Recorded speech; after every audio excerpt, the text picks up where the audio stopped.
All right, so we are recording. Hey Mason, Hello, Jake. How we doing? we're doing good. It's really a pleasure to have you on. I've been I think I probably watched five or six of your videos. Something in there, and have always nodded along a lot while I've been listening to you speak, and it's really interesting. It's nice to hear from LGS owners and to hear a little bit just about your personal experience with owning the store on your channel, with what you see, who comes in. I like the stories where you talk about uh, sort of what people are selling or trying to sell to you, and you kind of go into you think that's a good idea. You made a recent video about what you should be buying or what you should be looking for. Yeah, yeah. That one was interesting. We'll talk about it. We'll, Yeah. we'll get into that. But no, So I appreciate you having me on. I really do. I like sitting down and talking shop. It's just awesome. So I yeah. appreciate you. So I guess like a good place to start, if you could just tell my audience a little bit about your experience in Pokemon. Talk about your store a little bit, and talk a little bit about YouTube or why you started YouTube. Any and all of that. No, yeah. I've been dealing with buying and selling Pokemon for probably close to 10 years. I'm right there, real close. Obviously as a kid, I grew up with Pokemon, like every 30 something in America basically did. And then I got married. I had stepkids, so they started, when they were growing up, wanted to get into Pokemon, and then that's when I started, buying and selling. When the natural progression of them getting out of the hobby and moving on to other things, like so many people do. And I'm stuck with all these cards. I'm like, hey, how do I get rid of these? Like, what do I do? And that's when I discovered buying, selling them, selling them on eBay, and I started buying collections, off Craigslist or wherever else I get people, and I was like, hey, this is a pretty good gig. So I was doing that for a side hustle for a while, and then I got with my business partner Zach. He was doing video games. He does actually repairs video games, and was doing the same thing on eBay. So we kind of got together and made a game store, and Cool. this is 3.5 years later. We're chugging along. Video games, card games, board games, the whole nine yards of what all that encompasses. So pretty good setup over here in Louisville, Kentucky. So Right. very happy to be where we're at. And even given the circumstances of the years, we're doing okay. So that's awesome. Yeah, I definitely wanted to ask you questions about that, and Yeah. and definitely the whole brick and mortar versus just online business. So just to clarify, so in Pokemon, so you've been doing Pokemon for about 10 years in buying and selling, but Yeah. for three and a Just half years about. you've been doing it with your partner with a location. But before that, you were buying and selling on Right. eBay or around town, or Yeah. doing combination of things. No, yeah, but I mean, any way I can get cards, and eBay was mainly how I was selling. This is before a TCG player got real big, so wasn't really doing that. And then, yeah, when we started the brick and mortar business is when we started doing like sealed products and stuff like that. So getting distribution and stuff. So that's getting seasoned in that kind of stuff, and all the fun that goes along with Yeah. that stuff.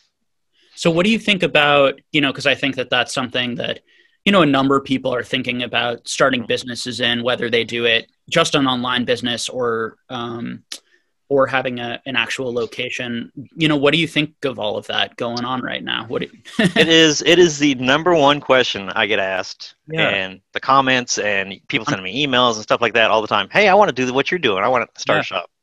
And Yeah. I always tell them the same thing. No, now is not the time to be doing this. Now is not the time to be opening a brick and mortar store and trying to buy and sell Pokemon. I strongly advise it against it Yeah. uh, a lot, just because the climate is not good right now, and Yeah. especially right now in this particular moment in post Logan Paul era of Pokemon. There's no sealed product to sell, Yeah. so you'd be really in a hard spot trying to make a just Pokemon, just trading cards, just sealed and flipping, singles. I do not advise it normally, but even now, after the fact, if you're doing that stuff as a side hobby right now, out of your spare bedroom or whatever you're doing, stick to doing that right now, because now is not the time to be open brick and mortar and all the headaches that go along with that. Now is not the time. Yeah. I mean, my two big questions for people who are doing it it goes to scaling. Can you actually, like, yes, you can maybe scalp a certain amount of products and flip it, but enough to Right. actually pay your rent, type of thing for people who don't own a store but are just trying to sell online. And then sort of how long this will last, whether Sure. it's Yeah. whether, they're not getting enough product printed and so people are able to flip for double the amount in the short term, or just Pokemon fad as a general kind of dies down a little bit, or people lose a little bit of interest in the modern cards. I think would all be things that I'd be, certainly concerned about, if I was going to leave my job and start a business in that. Everybody wants to get in when the market's good, Yeah. but it's not always this way. And that's part of the reason why I started the YouTube channel, is to kind of tell people this is what owning a card store is like, or what owning a game store is like. This is what distribution is like. It's not something that you can just walk into and call somebody up on the phone and get hundreds of cases of Pokemon because you want to start flipping it out of your basement. It takes a long time to get to those kind of levels, and there's procedures in place, and there's a lot of guys with a lot more bankroll than you up higher that are get first dibs. So it's there's a lot of stuff that people don't take into consideration, and that's kind of the whole reason, the whole angle of my channel, is to kind of explain that to people. And like I said, it's all fun, and when the market's good, but I've been called the gloom and doom of the hobby right now, just because everybody's the normal frenzy around. I know you get it a lot too, where people are down on you for being bearish on a lot of stuff, and it's because you and me have a lot of experience in that kind of stuff, and this is not new to us. A lot of people that are new to the hobby think it's great, but I think the climb and the natural progression, to every rise, there's got to be a fall, right? Yeah, I think that for me, and we can go into a lot of those concerns, and people on my channel have certainly heard me talk about, the ideas of who is everyone going to sell to eventually, right? Yeah. It's if the flippers and investors greatly outweigh the collectors, they're in a lot of trouble. People are in a lot of trouble. Absolutely. Yeah. And determining that's a really difficult thing to do. But, I do have a thought, and this is something that I feel like I absolutely loved and adored my card store growing up. And I think that that's so true for so many people in our generation. And so it's sad that there are not, like, I don't have a fun card store to go to around here. And so I think that wishing that there were more of those card stores, for me personally, would be something I would love to go and bring my kids to, and open packs and hang out with the people there and spend time there. And, it's something I've wanted to open up, with friends of mine, not as a main business, almost as like if we ever had enough money to do it, mostly for fun, or, for a community type of thing, a little bit of a pipe dream. So I really get the sentimentality around wanting that, and just doing it online and flipping it, and not actually meeting people and building that relationship with your local store and local person. I think you miss out on a decent amount of the experience that I loved as a kid by just like buying those packs from, and I knew the guy and really liked the guy who ran the store, and we would talk about cards, and, it added to the whole experience. Yeah, absolutely. What do you think about, first of all, I guess, do you think it's more possible to do what you're doing online? Like, do you think that there's any way to do what you're doing online right now away from the stores?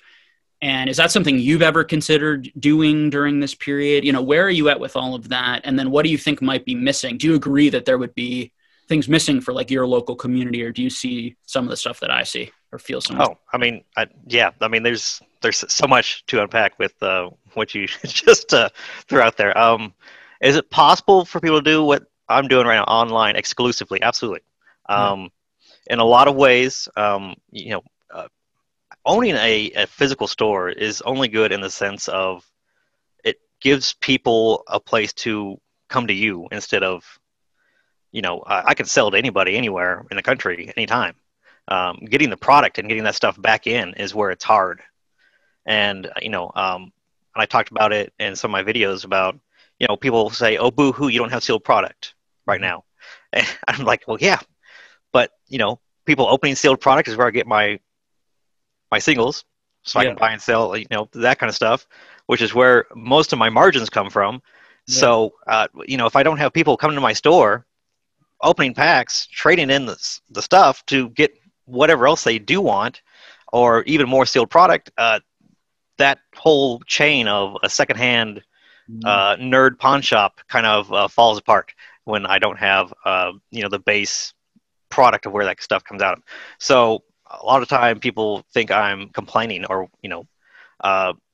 being poo-poo on everything because there's no sealed product, but that's the core of my business. That's the core of my community. People come in to buy packs, and look at the singles and trade for stuff. And if I don't have the sealed product, I don't have stuff they want, and that whole thing breaks down. So that's how a physical store really helps me out. Whereas, you'd have to meet up at, McDonald's parking lots to get product otherwise to, sell.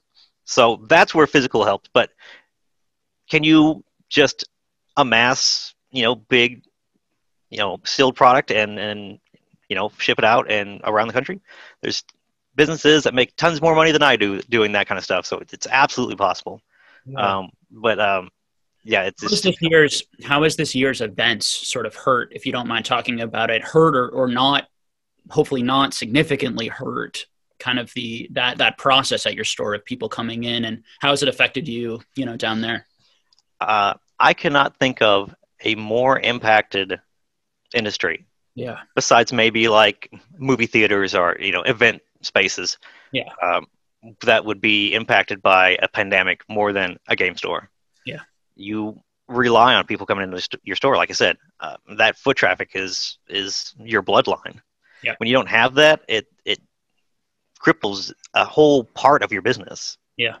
So, the whole thing with the shutdown, when that happened, we were lucky in the sense that we were actually moving to a system where all of our stuff was online already. Yeah. So we were kind of ahead of the curve. And when March happened and the shutdown happened, we were already in the process of uploading all of our product and sealed stuff and card supplies, and we do video games as well. So all that stuff was in a database, and we were chucking all that stuff online. And while we were closed, it was pretty optimal because I could focus and have just a core group of guys that did want to work or, were okay with coming in and, able to put all that stuff online, and we were closed. So we really kind of got lucky in the sense that it was all perfect timing. And now we have every single product that's in my store is all on our website, and people can buy 24/7 from us, whatever they want. So, that's really small stores like us. We can make those adjustments where other stores that are bigger maybe can't. You think of stores that are like maybe run circuits or do large Pokemon events, what's at the games. Those guys, their whole core of their business is a whole a sector of where they make their profits is gone. So it's just, and it's such a great thing. While the cardboard is booming so much, the realities of the Pokemon market for everyone is not booming during this period. I think that's an important point to make. Absolutely. So everyone is not experiencing the growth in value or making money and while other people, and I do want to talk about that because there are some avenues right now where I think all the money is, which I think will be interesting talking about, particularly like doing pack openings and these sorts of things. Oh, yes. That seems to be like an unbelievable business that has sort of come out of this time, and it seems like there's endless right now demand. Yeah. All the pack openers I know, yes, Nick from PokeRev, absolutely, yeah. Is the one who's the most popular and has the biggest following right now. Well, him and Randolph Pokemon too. If you know Randolph, I do. Yeah. I think Randolph's doing more vintage, although I've seen him do some other stuff too, and some of the more modern, like popular sets. But he's not doing what PokeRev is doing, which is opening. No, I don't think anybody's doing what PokeRev does. Like that man is a machine. How he's doing all that, I have no idea. That's crazy. The Iron Man of Pokemon. Yeah, I mean, he has to be. Yeah. So, I guess before jumping there, one question I have is: so has the YouTube channel helped you and your business? Have you seen a lift from your business from the YouTube channel yet? Are you hoping that it will? What's your thought process? No, I mean, I've already seen the response has been crazy, and the amount of people that I finally understand why people on YouTube are called influencers. Yeah. Because you talked about the video I just did about going into a card store and what to look for and things like that. Yeah. Lo and behold, every card I pulled out of my case as an example, people hours later went and bought off my website. Yeah. And I didn't anticipate that at the time. Yeah. But I was like, of course, that makes sense. Like, why would they not? It's a dangerous, like, a place to be in where I can point to anything and say, oh yeah, that's a good deal. You guys should buy that. And then, or even I made that Evolutions video about Evolutions, cooling off, and they went and bought all my Evolutions boxes, and I told them not to. So it's like, it's a very weird place to be where I have this weird power of like, hey guys, anything you see, go ahead and buy it. And it's uncomfortable because I didn't think about it at the time, but after seeing that reaction and the dozens of orders I had, I freaked myself out. I was like, whoa, I need to be more careful and more purposeful with how I use this, kind of influence. I think what bothers me is when people don't acknowledge it. And that is a thing in the hobby. Yes, or intentionally do it, yes. Yeah, intentionally do it, but even if they're unintentionally doing it and then pretending that it didn't have an effect. Right. So I see both of those things happen, and I talk to people about this a pretty good amount. I very closely, particularly on the high-end market and vintage stuff, but I very closely watched all the prices for 3-4 years, very, very closely every day, 2-3 hours a day. And I would witness, and I just won't say any names right now, but I'd witness a big YouTuber say something about a card, and then that card would go up 10 times, 5 times in the matter of a few days, a week, a month. And it's not rocket science. Like it's very obvious why that happened. Right. There's not a lot of the product, and people like really trust these people. That's the scary thing too. How a dummy like me can sit in front of a camera for 15 minutes every twice a week.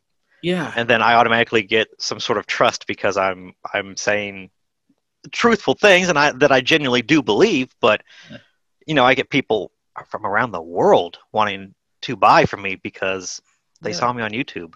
And I have people offering me hundreds of dollars for consulting. Yeah, I mean, absolutely. That I just refuse to do, basically. Yeah. And I say, I'm going to tell everything for now, at least just for free on my channel. That makes me incredibly uncomfortable. You can do what I'm doing yourself if you just if you just actively are engaged and you look at prices and you learn basic supply and demand principles. So I think for me, that is what made me worried we were in a mania in and of itself. Yes, because that fact, more than any other fact, that people were hanging on my every word, and I saw people hanging on like other people's words, is why I am fearful of the market and fearful of the prices, and that there's very little stability in it because it's not based on individuals, collectors choosing that thing because they valued it at that value or felt good about it. It's very dependent on what other people are saying. And when you have, and that's going to be a thing in every market, and every market has bubbles and has these swings and these sorts of things. But that's what concerned me. And just the sort of thing where something starts selling for a new high price, and now people want it when before they didn't. These classic, things where things now are, because it's gone up in price, now it seems more valuable, even though it's the exact same item. You know, so Evolutions, for example, is absolutely. It's you know, a perfect example of that. You know, manufactured by influencers set, in my opinion, and then pushed, and then people saw the prices, and then more people bought. You know, I kind of witnessed the making of that set. And there were a bunch of new channels and came out, and they would like make these tier videos, and they put Evolutions at the top. And then you have this dangerous thing where it makes it seem like those people are experts. And now people are listening to those people, you know, because they did buy Evolutions, people made money, or a lot of people, it did go up. And now people think, oh, I did something smarter. I listened to someone who knew what they were talking about, or who gave me good advice. And that just reinforces the problem. So it's a tricky game. I mean, I think how I've tried to deal with it on my channel is I try not to talk about any specific cards or any specific sets outside of giving like pure factual data. Yes. And people ask me all the time specific things, and I say, well, relative to this other thing, if we look at like the objective evaluations of the card, there's less of it, you know, it's harder to grade. It's, you know, it's this or that, and giving them that information and those numbers so that they can make that decision for themselves. But, you know, the majority of the content and the things that people are listening to, there are no numbers involved. It's just like, you should buy this. It's good is most of the stuff I'm hearing. I don't know what you think about all of it. No, I mean, it's scary. Like I said, the hype behind Evolutions is purely manufactured by people that have no knowledge of how much exists or how truly common, like dirt common, all these cards are. Yeah. And, you know, I'm selling hollows from Evolutions for $3 or $4. Yeah. Random, like, Chansey and all these. There's millions of this card. Yeah. And these cards were going for like $100 to $200 in PSA 10, like the non-Charizard ones. Like, and I, you know, I get it. It's because someone who's new to the hobby loves base set. They go onto YouTube, they write in, what should I buy? And then they're taken to a hype channel, and then the hype channel person says, buy Evolutions. So they buy it, you know, and then it establishes that price point, and then a lot of other people do it. And it you know, now what's happening behind the scenes is that people are grading tens of thousands of these cards right now. Yeah, that's another thing I've talked about too, and I got some flack for it as well. That there's all these cards of, I think I broke it down in my video. Half of the cards that are graded in Evolutions is that Charizard, either in reverse or, you know, the regular base set looking Charizard. Half of the cards in that set, and how many more are sitting there to be graded? It's the perfect example of something that was overhyped and is still very strong price wise. Yeah. Whereas 6 months ago, my distributors were begging me to take that product. Yeah, because they were trying to get rid of it and try to sell it and get it out of their warehouse. Yeah, and the thing is, it was so beneficial for everyone that Evolutions went up. That's also part of why nobody spoke about it. I mean, it was because everyone had so much of it. Right, yeah.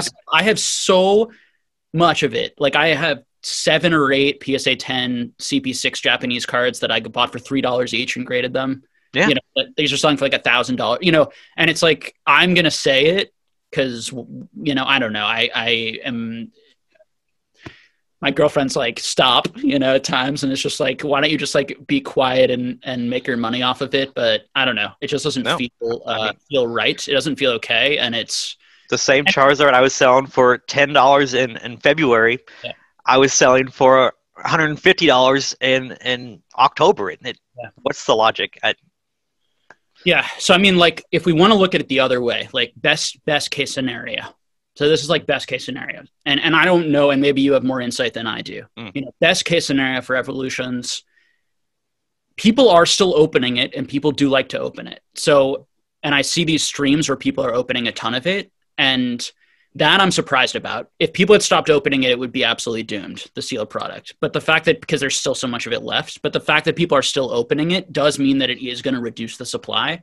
The problem is, as people keep opening up more and more of it, there's going to be more and more mint of these cards. And then who's really going to want to spend $1,000 for an Evolutions booster box if you can get those cards for $3, $4, $5 again? Yeah. And I think that there people are arguing, and that it's base set, and so it's always going to be historic and these sorts of things. And I view it as they are paying prices now that it should be in 20 years. Best case scenario. Like if everything, like there's something in investing I talk about, which is we price in the future. And so if people are extremely bullish on something, they're actually already pricing in the future right now in the price that it's actually going for, rather than buying it for the real risk, the real risk reward of the actual thing at the moment. And, I've seen a lot of this, and I just have so many people coming to me saying, should I sell Evolutions? It's like, you bought it. Like, why? Like, so now that I just sold it, now you want to sell it? It's that. And that's the exact point is that, yes, like I absolutely think you should sell all of your Evolutions. Could it go up more? 100% it could, because that's how irrational the market is right now. So I want everyone to hear that. All logic is out the window. Yeah, it doesn't matter. Yeah, it could go up. Like, do I think it will? Do I think it'll go up, significantly and steadily over 10 to 20 years? I do not. But it's this weird sort of event, and this whole Gary Vee thing, and that cards are the new art, and obviously collectibles across the board. And you can talk to this, as a card store owner, but it's an interesting thing to see collectibles across the board go up, or not everything, but a lot of things. What are some other things that you sell that are popular and you've seen kind of move up during this time period? I mean, you were right in the sense that pretty much everything has increased in value, especially nostalgia stuff. I mean, obviously, we're right in the window of when, people that grew up with the N64 and the GameCube, that kind of stuff. GameCube games exploded in price in March. And GameCube was already expensive as it was. And they went up, I would say, probably another 50% higher. Yeah. During the early summer. And N64 was already pricey, and it's only got more expensive. Yeah. And even PlayStation 2 games, it was just games that I was selling for $2 are, begging someone to take if they bought a $5 or $10 game. Here, take this too. That game is now desirable, and it's really crazy how in the shutdown we sit here and we're sad and we're depressed, and obviously we turn to things that made us happy when we were younger, and that is the whole crux of. I mean, you are a therapist, that is how collectibles have got to be where they are. Yeah, and for me, it's like this is probably a hard year for a lot of us. Yeah, everybody. There's no one's happy with what's going on. And so I think that. As like put the therapist hat on, I think that it's. I love it. My standpoint would be like indulging a little bit on your childhood sounds like a really smart way to cope with what's a difficult time. Yeah. But I think it's about being aware that that's what you're doing. You're not investing, and I think that's a huge decision. This isn't your retirement fund, and that's where. That's the struggle there. Now, if you're smart with Pokemon and what you're buying, there are going to be things where the market establishes itself, most likely still, maybe not, and you might make some money over time, or at least you might, not lose money. It's not a depreciating asset. Hopefully, like if you, made yourself feel better by buying a brand new car or something, Sure. But I think that, and what scares me, and this is the research behind pop culture collectibles, is that it's not wealthy people generally who are buying pop culture collectibles. Mm-hmm. It's generally middle-class people and lower-class people. And like, there's a recession going on right now. The government's printing a ton of money. Like, there's a lot of scary things right now happening. A lot of businesses going under. And, you know, if you, and what I talk about on my channel is like, if you are acting within a budget and you're trying and you understand what you're doing, and you hope that your cards go up in value or maintain value and you can sell them someday, that's fine. That to me is very understandable. But it's the you know, and it goes back to this: who are we all going to sell to? You know, who is everyone going to sell to at the end of the day? In 10 years, what's your exit plan? If this is an investment, you have to think about selling. Go through all my comments on all my videos, and people will go, "Well, why wouldn't you just go and send this off to grade yourself? Why don't you do this? Why aren't you holding on to this stuff?" I was like, because I understand as a business that this is temporary. All of this in an amount of time will all go back to normal, and it's all, again, for every rise there's a fall, and if I'm in a rise as a business, I got to move. I'm moving everything I can. Yes. Because I'm throwing it, because I got bills and things I got to pay for, and I am not investing in my product. I am buying to sell. So, and I think that a lot of people don't understand that sort of mentality and almost see it as like I'm taking advantage of people because I'm selling high, when in reality I'm moving product, guys. I gotta keep this money circulating. Yeah. So can you, speaking on that, if you don't mind sharing a little bit, how do you come up with your price points? Like what types of margins do most businesses like you work on, and what ends up being, because I think that there is a misconception that like you're pocketing too much, or, you know, these sorts of things. And I think that some of it can be broken down, and I'm going to have someone who sells packs online talk about it too, that in reality, like a lot of it might seem high, but there are a lot of costs here. There are a lot of fees in it. And this is supporting your full-time livelihood. So you need to make an amount of money off of this that actually supports. Right. I'm large enough where I have employees, so I gotta worry about them and, you know, all their stuff that they got going on. So yeah, I got a lot that I'm having to juggle, and I'm selling cardboard to people. But no, margins typically on booster boxes, I don't know what people think we pay for booster boxes. It is constantly going up and up and up.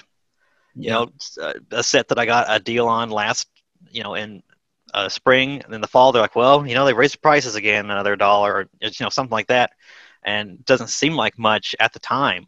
Or we've had to put on another handling fee on top of this. You know, sorry, you know, fuel costs went up. You know, there is not a lot of, especially in steel product, there is no margins. Basically, when I go to buy, you know, we got credit card fees, I got taxes I got to pay on top of that, I got, you know, shipping I got to worry about, both coming and going, if I sell it online. In a normal scenario, there's not profit. Again, I sell sealed products so I can get the cards and then have those sell, and that's where my margins come from. So when you're selling, what you're hoping to do is sell product to people in the store, is what you mean, and then they give you the cards back. What about selling product online? Are you looking for margins there? Yes. So when obviously, like with Vid Voltage, let's talk that in particular. Yeah, please. Yeah, it's probably easier to talk about a specific set and go through the numbers. No, kind of sort of vague, because every Pokemon set is not created equal. Right, and now is a very extreme example of like what people think a store wants, but is not at all what I want. Yeah. So normally I get I would go through in the course of a couple months when the set is new, I would go through maybe 200 booster boxes, let's say. Yeah. I got my initial amount of Vivid Voltage at 60 boxes. Yeah. And, you know, at the time that I had to put my numbers in 2 months ago, this was not all going on. I would have thought, you know, this was just like any other set. So, you know, I'm getting 60 boxes, and then, you know, as I sell through those, I'm going to get another 60 and maybe another 30 and see where it goes, you know? And that's how a typical buying cycle goes. I don't buy it all at once and then, you know, expect it to, you know, all go instantly. But of course, that's what happened with this set. I got my 60 boxes, I sold them, and I sold them at, you know, above what typical prices would be. Yeah. I sell booster boxes normally at 110. Mm-hmm. So we were moving Vivid Voltage at like 150, 160. That is almost doubling my money. Let's throw it out a random, just say in simple terms. What do you usually get it from distributor? Around 80, 80, 85, 80, 82? If you have a good relationship and are, buying really strong, $80 is about what you can expect. Okay, that's what I've heard around. Yeah, I just wanted to And get specialty sets are more than that. So because they are by design limited. So, booster boxes is not a lot of product. Product is always at a premium for those sets. Those are always more expensive. Yeah. And so, I'm looking at 20, $30, if I worry about shipping, if I have to sell it online or something like that that's for all these booster boxes I'm trying to sell. Yeah. There's not a lot there. So, and people go, well, okay, but you're doubling your money now. So everything's good. And you're ripping people off because you're making all this money. But yeah, for those 60 boxes, yes, maybe maybe you can look at it as that I'm scalping or ripping people off. Yeah. But then I can't get that next 60 or the other 30. And going into the holiday season, I have no sealed product. Luckily, this week we actually did get a little bit of an injection of stuff. So we did get a little bit for this couple weeks going into. But I would much rather have an unlimited supply and be selling them at 30, 40 bucks, after tax or whatever, all day long, instead of making that $70, $80 for that 60 and then have nothing. Yeah. It doesn't make sense for me to do that. And so it's this really good point, right, for the audience that a lot of sort of like loses are happening right now. So if Pokemon printed a lot more product, they would make a lot more money. Correct. Because they'd be selling at the same margins and just be selling a lot more. Now you guys would be selling it at less, but because you'd be selling it at a much higher rate, theoretically you'd be making more money potentially. Not theoretically, like that is a matter of factually, we would be making more money. Yeah. Depending on how many boxes, but yeah, but you clearly would. You would specifically. Yes. Based on your your own system. I imagine there probably are people who are smaller, maybe can't handle the amount that it might be better this way. I don't know. In terms of the numbers. That would be a whole nother. Yeah, I mean, I'm sure there is people out there that are loving this, but yeah, as a store that has sealed product and buys and sells singles, it's not a good situation for us, especially going into the holidays. This is not what you want. So. I think with business, you want to create systems where it's as many wins as possible, where people feel happy, where people are getting the Pokemon product at $110 and they feel good, instead of paying $160, where you're making, some profit there and where the Pokemon company is making some profit there. And it's very interesting, and I have a couple of people I talk to who are in similar positions, as you, but I really enjoy watching your videos and just kind of hearing you go through it and explain it to people. Cause I think it's important information to get out there. I guess, one other question I would have is, do you feel like, and this goes back to something I was talking about earlier, do you feel like game stores are going obsolete? Or that people are no longer willing, because I think part of that animosity might come from like, I don't even want to buy it at 110 because I can just get it for cheap, $90 online. Yeah. Why am I paying $20 more from you guys? What are you guys giving me? You're just ripping me off, like that sort of thing. And my answer before you talk about it is like the idea, right? It goes back to what I was saying before in the beginning of the video, which was that I loved my card store. And I had a relationship there, and it was so fun being able to go there with other people. And, do you see that model, the card store model, selling cards as a model that's going to be able to continue into the future? Or is it just not going to be able to sustain itself? Like, where are you at with it? Yeah. You probably remember card stores, and people out there, I'm sure, remember card stores. And it's like so many of you, they've closed down and have gone away, like video rentals. When we were all kids, we were renting movies. Those are all gone. Yeah. It's an obsolete business model. That is why a true like card shop can't exist anymore. It just can't. Okay. it would not be able to sustain a rent and utilities, and if you have employees, and even if you buy and sell bulk and all that, it's way more effort than what you get out of it, to be honest. Yeah. But that's sort of where you just deal in cardboard. When TCG Player is doing direct, and Card Yeah. Kingdom's over here doing this, and Troll and Toad is over here. Yeah, How do you compete? How do you possibly compete? you can't. Yeah. You can't. The only thing that you have going for you is your community that you're building. But of course, during the pandemic, you have no community. You have no people coming in and playing games. You have no support really from Pokemon even to facilitate a sort of tournament scene or high level play, which we did the lowest thing or the highest thing before you get to a regional, which would be like League Cups and big events like that, where we'd have nice big events. Yeah. Our store will never go back to being able to have those sorts of size events where you have on any given weekend. We had enough space for 110 people to sit in our store, and since then we have taken all that out, replaced with product, and I don't know if we'll go back to even having seating for 40. I mean, it's not a realistic business model anymore. You can't do it. It doesn't make sense. And that's why you have to have stuff like, if we didn't have video games, we'd be, in a world of hurt, especially right now when there's no product. What am I supposed to be selling? It's scary. Singles can't do it. Another thing that scares me, and from a sort of psychological place, is that people are starting to associate this with that they're supposed to make money, where really you're the one supposed to make money and they're supposed to have fun and collect. Well, yeah, I mean, it's just like, there is a secondary market off of it. But I think that, when we were kids, so much of the business is about selling games and creating a family environment and having fun. Right. And where with all these adults and with all these investors and people looking to kind of everyone sort of wanting to double, and make huge margins and getting used to doubling their money and tripling their money and 10xing their money in a few months, it creates that greed thing too, where you see people treat each other worse, try to gouge each other over the extra $10, where business, there's more.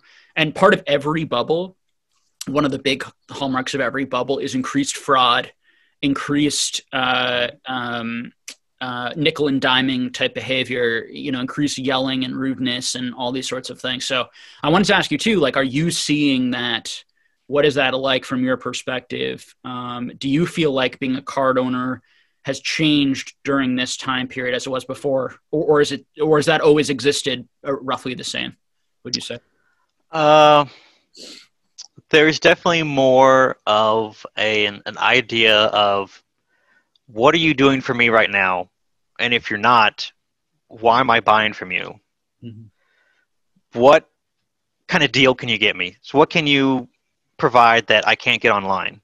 Yeah. And it's always been that kind of mentality of, well, if we had events, we'd be able to play, and you'd be able to have tournaments, and we'd have fun, and you'd have entertainment to go along with you buying and giving me your money. Yep. Instead of just because I'm a local business, which I hate that as a crux of just like, hey, I don't like it. But, I did not open a card store to sit in the back of my store and ship packages for 5 hours a day. Yeah. That wasn't what I envisioned this business becoming. So, I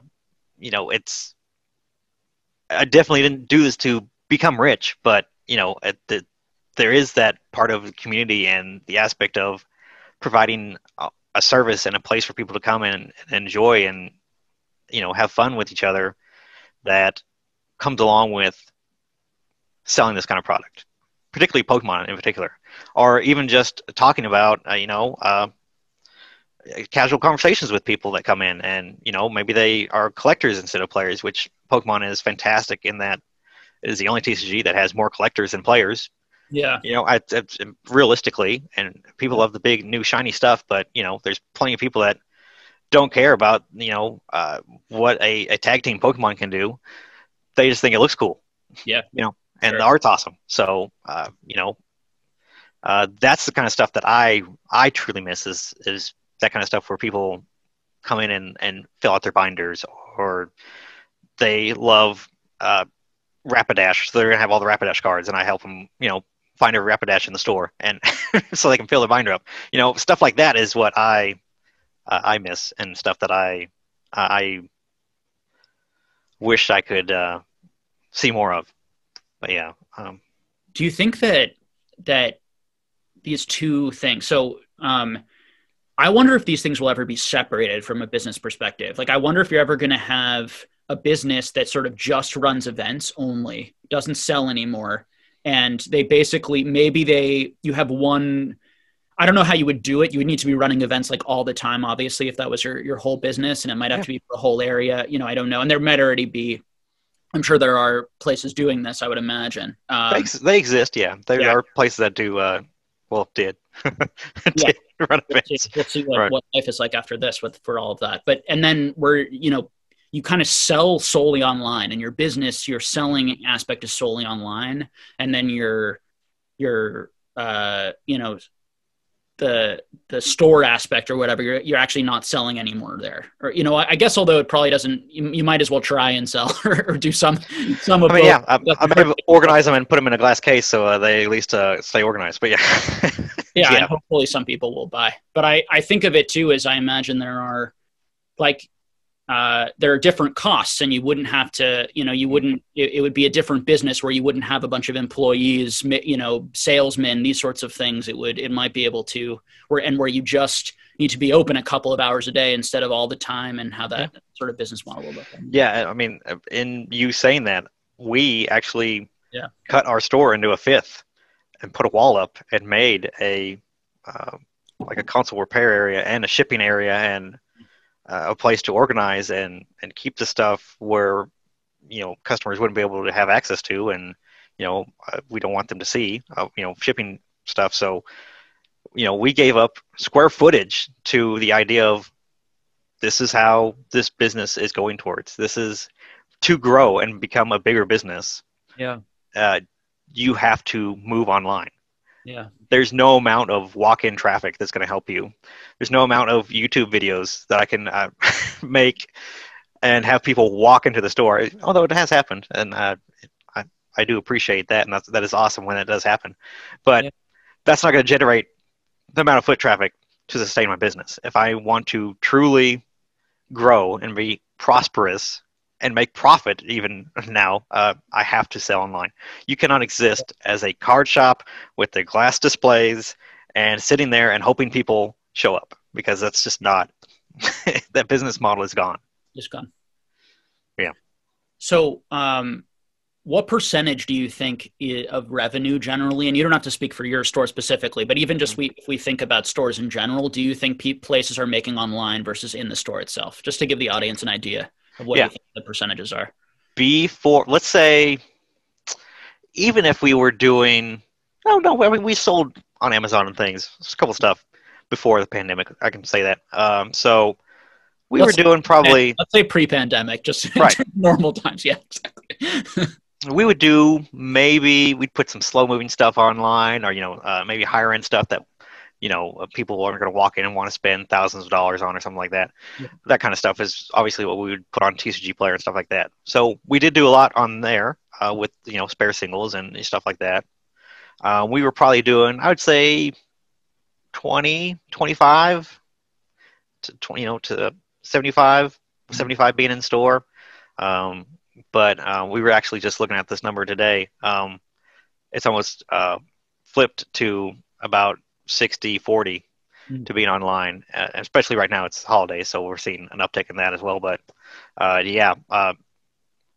in the matter of a year span, to see that kind of flip and us position ourselves in a way for that to happen, there's a lot of stores out there that did not make that adjustment, are still behind, and they will always be behind because they are not prepared for this kind of shift in the market. Yeah. And those stores, some of them have already closed. I think they said something, Rudy talks about all the time, about maybe up to 50% of card stores, or game stores in general, will not open when all this is over, which I find very believable, because I see it existing, you know, because there's Facebook groups and stuff for card store, and it's just like the Facebook groups for anything. Yeah. And you see these people, you know, shutting down left and right. You know, now a time that should be, you know, your peak in sales. There's states out there that have new restrictions and all that have completely shut them down to, you know, just doing curbside. And for that, during the holidays, for people not be able to walk into a store and shop, that's a death sentence. You know. How do you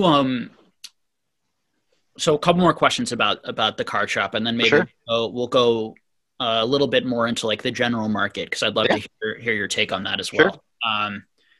So how do you choose? Let's talk a little bit about away from the sealed product. Let's talk a little bit about you buying collections. Yeah.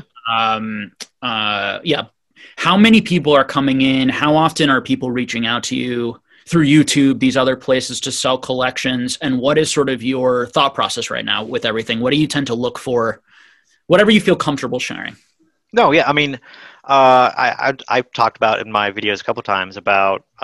You're very open and honest on your channel. Absolutely, I can ask you anything. You're kind of open your business. Absolutely. There's nothing about my business that I would not even want my customers or, you know, people are selling to me to know, because exactly they need to know where my logic is coming from. Yeah. I think it's very important. Yeah, I agree. But I would never touch a Japanese base set Charizard. Yeah. That was graded before this. Yeah. But with the market being as it is, sure.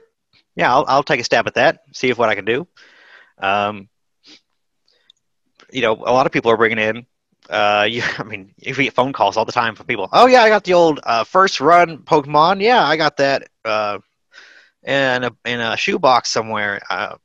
Is it worth bringing down here? And I'd be dumb to not say, because, you know, that one person that is actually does have the you know, the good stuff, and it has happened.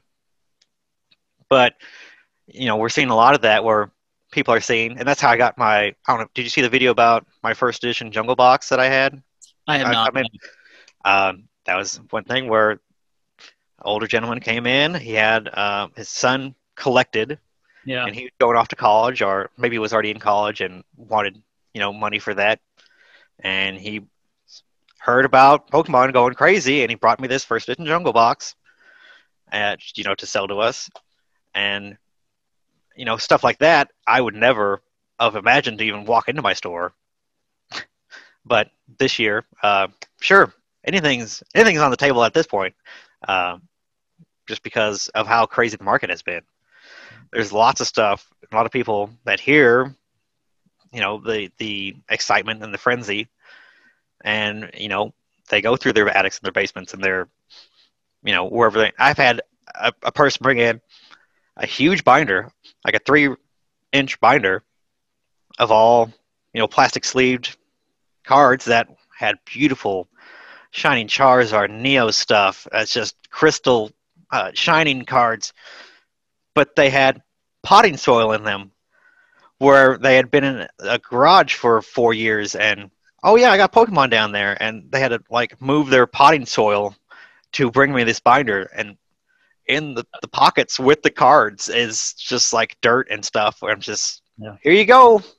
And it's terrible. I hated to see that, but that's the kind of the stuff that I'm seeing now, where as before it was very much a lot of modern, you know, people buying packs for the kids and they're getting rid of them and, you know, stuff like that.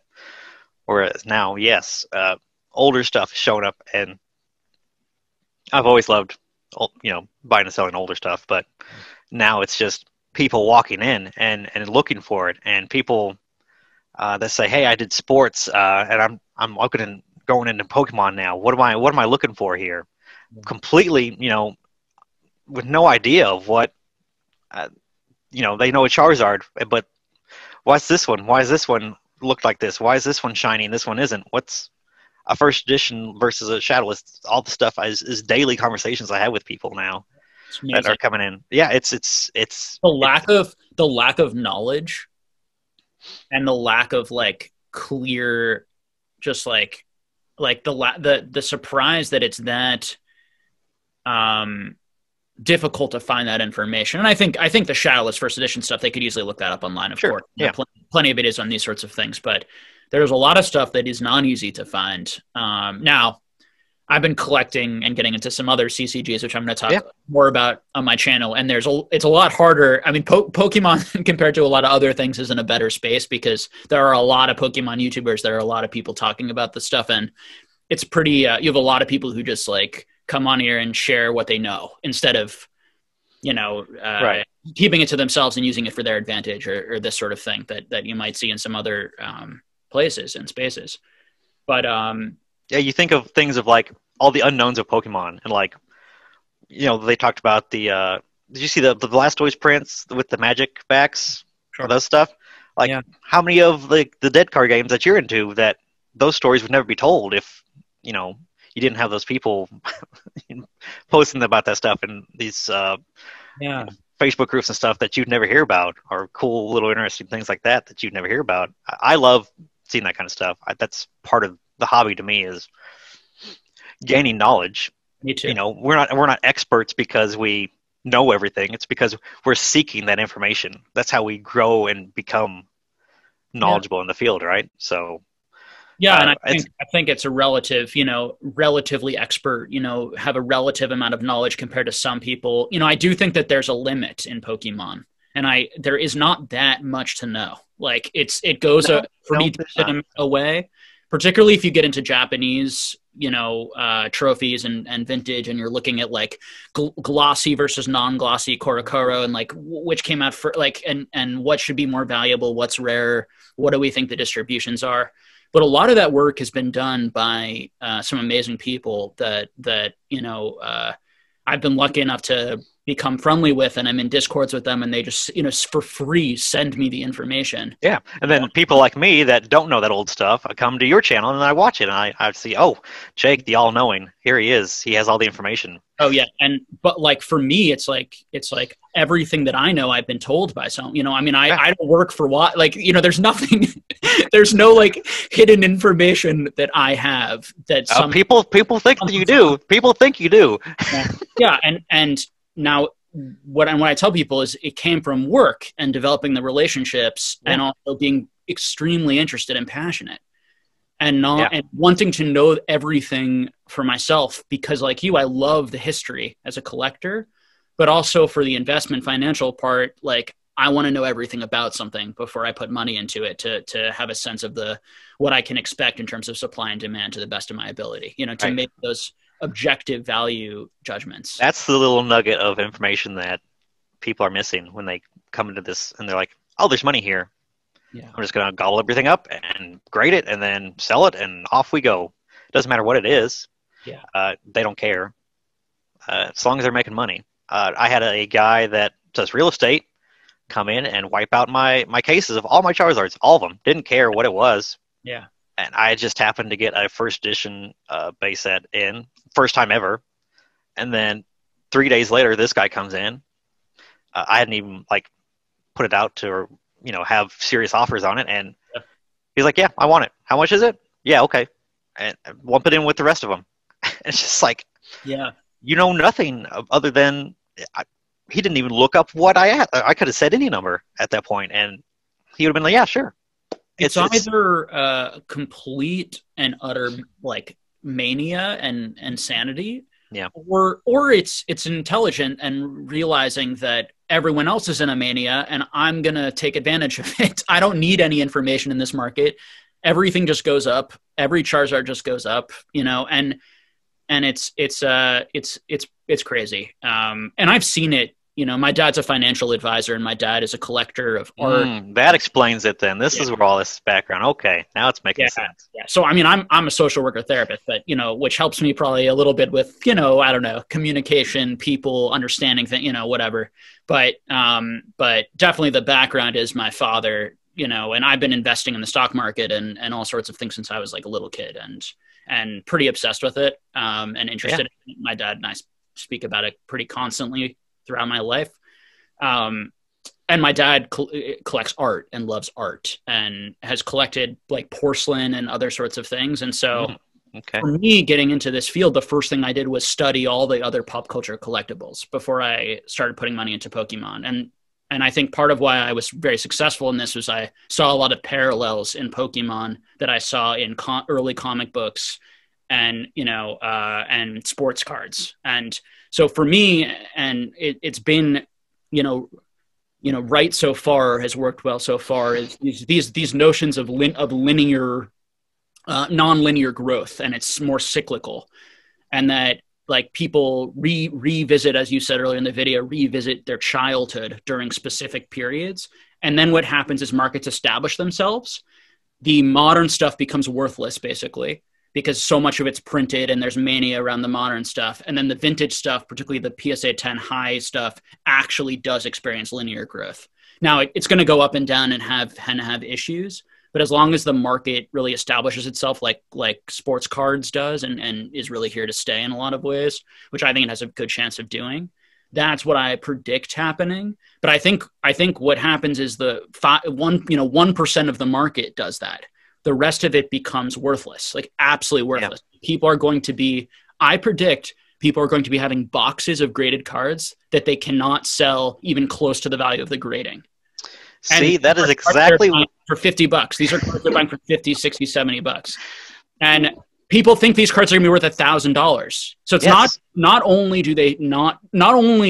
aren't they aware that it might lose value, which is stunning, that they wouldn't even have that thought that it could possibly go down. And that just shows to me a lack of looking at other hobbies and looking at what happened in sports, for example, during the junk wax era where everything, and I don't know, do you sell sports cards? No, we don't. No. But and comic books, during this period where they were printing like 1,000 alternate arts of everything and shinier and shinier versions with more and more crazy art. Ring a bell, guys? That when that happens, it's just far too much product, and it actually over time really erodes the collectability. And so this stuff it's unlikely evolutions will be collectible. Yeah. Because there's going to be too much of it down the line, and without the mania and the excitement of what it could be in 20 years, like there's a lot of forces from the supply and demand that are working against it. Now, Pokemon may be so big in the world, and this is is a possibility. And I noticed you looked at your watch. Let me know if you need to go. No, absolutely not. I just got a notification. You're good. Oh, no problem. I just don't want to keep you longer than you're comfortable. I'm here for the long haul, Jake. I have nowhere else to be. I love it. So I love chatting. We've been doing a lot of these videos like 2-3 hours long, like crazy long. Oh, and I love watching them. I love the interactions. I love it. But yeah. So it's nobody knows these things, but what I'm talking about has happened in the real world in other things. Right. And it's like. I did a couple videos about graded cards. Again, I hate dealing with graded cards, buying and selling. I really don't. I'm not a fan. Yeah. I would rather deal with the raw stuff. But you can look, and I sat down. Did you see them? Did you watch them at all? Do you know what I'm talking about? I saw I saw a video where you had a wave of cards on it. Yes. The thumbnail. Is that this one? I think you've talked about it a couple of times. Yes, I had two that I talked about. But when I say, they are adding thousands of cards every 2 weeks to just one sector of Pokemon. Yeah. And then multiply that by all the stuff that everybody's collecting and everybody's throwing at PSA, and that's just one grading company. Yeah. You're going to turn this graded stuff into Beanie Babies, where it's just going to be everywhere, and nobody wants it. Yeah. It's just evolutions is going to go to that path because of just and you watch graded gems. Have you ever had Z&G on and talked to him at all? Yeah, James is a friend of mine. Actually, we talked. Oh yeah. I remember you saying that now. So obviously, he sees the stuff firsthand, and he was he's doing a great resource. I love picking his brain. He's fantastic. He's one of my favorite guys, just like you. And he's a great dude. Yeah, and he does his submission videos where he's flipping through all the stuff that people have sent him in for a graded gem, and it's all this stuff that there's millions of, and it's super common, and maybe bad condition. You see it in the video as frayed edges and Yeah. scrapes and scratches on hollows. And where are all those cars going to go? Yeah. What's going to happen? There's only one logical thing, because all these people can't be doing it for their personal collections. Yeah, I mean, the thing that'll save them is the thing that will save them potentially, or at least keep the prices there will be some people who want to buy these things, is kids and generations after generations, possibly. But it's this idea of, and what I tell people, as I said before in the video, you are paying now for the best case possible scenario, and it's like, why? Yes. Why? It's like buying the little hang tag protectors for Beanie Babies, like the little plastic things. That's basically what you just did with that Charmander that you created. You're protecting that little piece of plastic or a piece of cardboard from getting damaged, because that's what dictates the value. Yeah, It locks it in. And yeah, and I refer to it as a grading mania also, and you for sure see it as in video games. And I'm not an expert in video games, but the sealed video games market is also bananas. Yeah, it's just a lot gross. of that market I hate it. bananas. And to be fair, Pokemon is a lot more established than that. Particularly vintage Pokemon.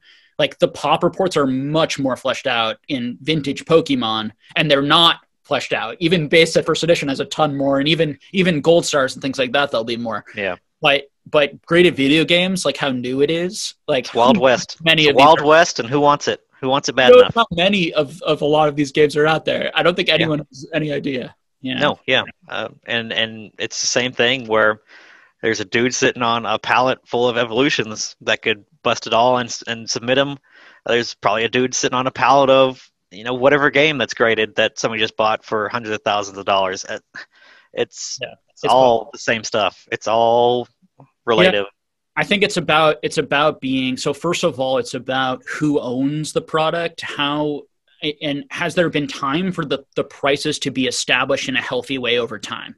And what that means is, have for a long time collectors been steadily buying and showing us that there are enough collectors in the world to want it at the higher and higher prices, instead of what's happened, which is a 10x in a few months, because PSA closed and there was no new supply on the market, and everyone was home depressed, and tons of terrible influencers were basically telling people that, it's now or never, there's never going to be more of these cards. This is the best possible investment you can make in the world, and it's fun and enjoyable, and then all of the flippers who came in, and who made a lot of money. I made a lot of money flipping cards, because, and I don't flip, but it was it's insane. It's unprecedented. Yeah, it's clearly uninvestable, but it's very flippable. With someone who, for me and my friends, I have a bunch of friends who made $50,000, $100,000, $200,000 flipping obvious flips, just buying Lugia first editions and then flipping them for in a couple weeks for $9,000 profit. Buying,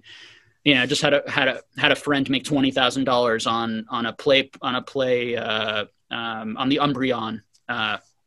The Gold Star Umbreon, promo version in Japanese, which is a trophy-esque hollow version of it, and which was given sort of the highest prize in sort of a fan club. I'm not sure if you know the history of the fan club promos, and then the Daisuke, and the. I don't. You're teaching me right now. So yeah, so there's that whole side of the market, which was actually a question I was going to ask you, which is that an area that you are interested in, sort of the more niche, higher end, or is it sort of I don't have the money for that. I don't, it's not part of my business model. It's not the customers I'm seeing. It's not where I'm at, what's that like for you? Yeah. I get CD promos, Japanese stuff, and vending promos. I get those every once in a while. And, well, you did that Jungle Box, which was expensive. Yeah, absolutely. Yeah. Are you doing things over $20,000, $40,000, $50,000? Are you doing the higher end stuff? No. That is very abnormal. I'm sure there's people out there that love to deal in that stuff, but no, that is not the bulk of what I'm doing right now. Yeah, I have friends who don't have a card store but are full time Pokemon, and they're actually just dealing and middlemenning that sort of thing. So Yeah, I they're mean, Pokemon Radar, I'm sure is he's your guy. he's a, I am not the guy to yeah, flip that stuff through. he's an Uh, example. Yeah. I don't get the foot traffic like you said. I just don't see it. But every once in a while, I get a little gem of something. I got the Poke Tour Pikachu promos. I got 2 of those that was just traded in. So that's a cool little thing that I've never had in store before. So And I do get little things here and there. YouTube will open up a new business for you. I mean, Absolutely, yeah. someone like James, for example, some of the best deals he gets these huge opportunities occasionally from viewers who send Yeah. him these massive ungraded cards that he then grades. So as your YouTube channel builds, you may, if you design your business model that way, or start into some of that stuff. I don't know.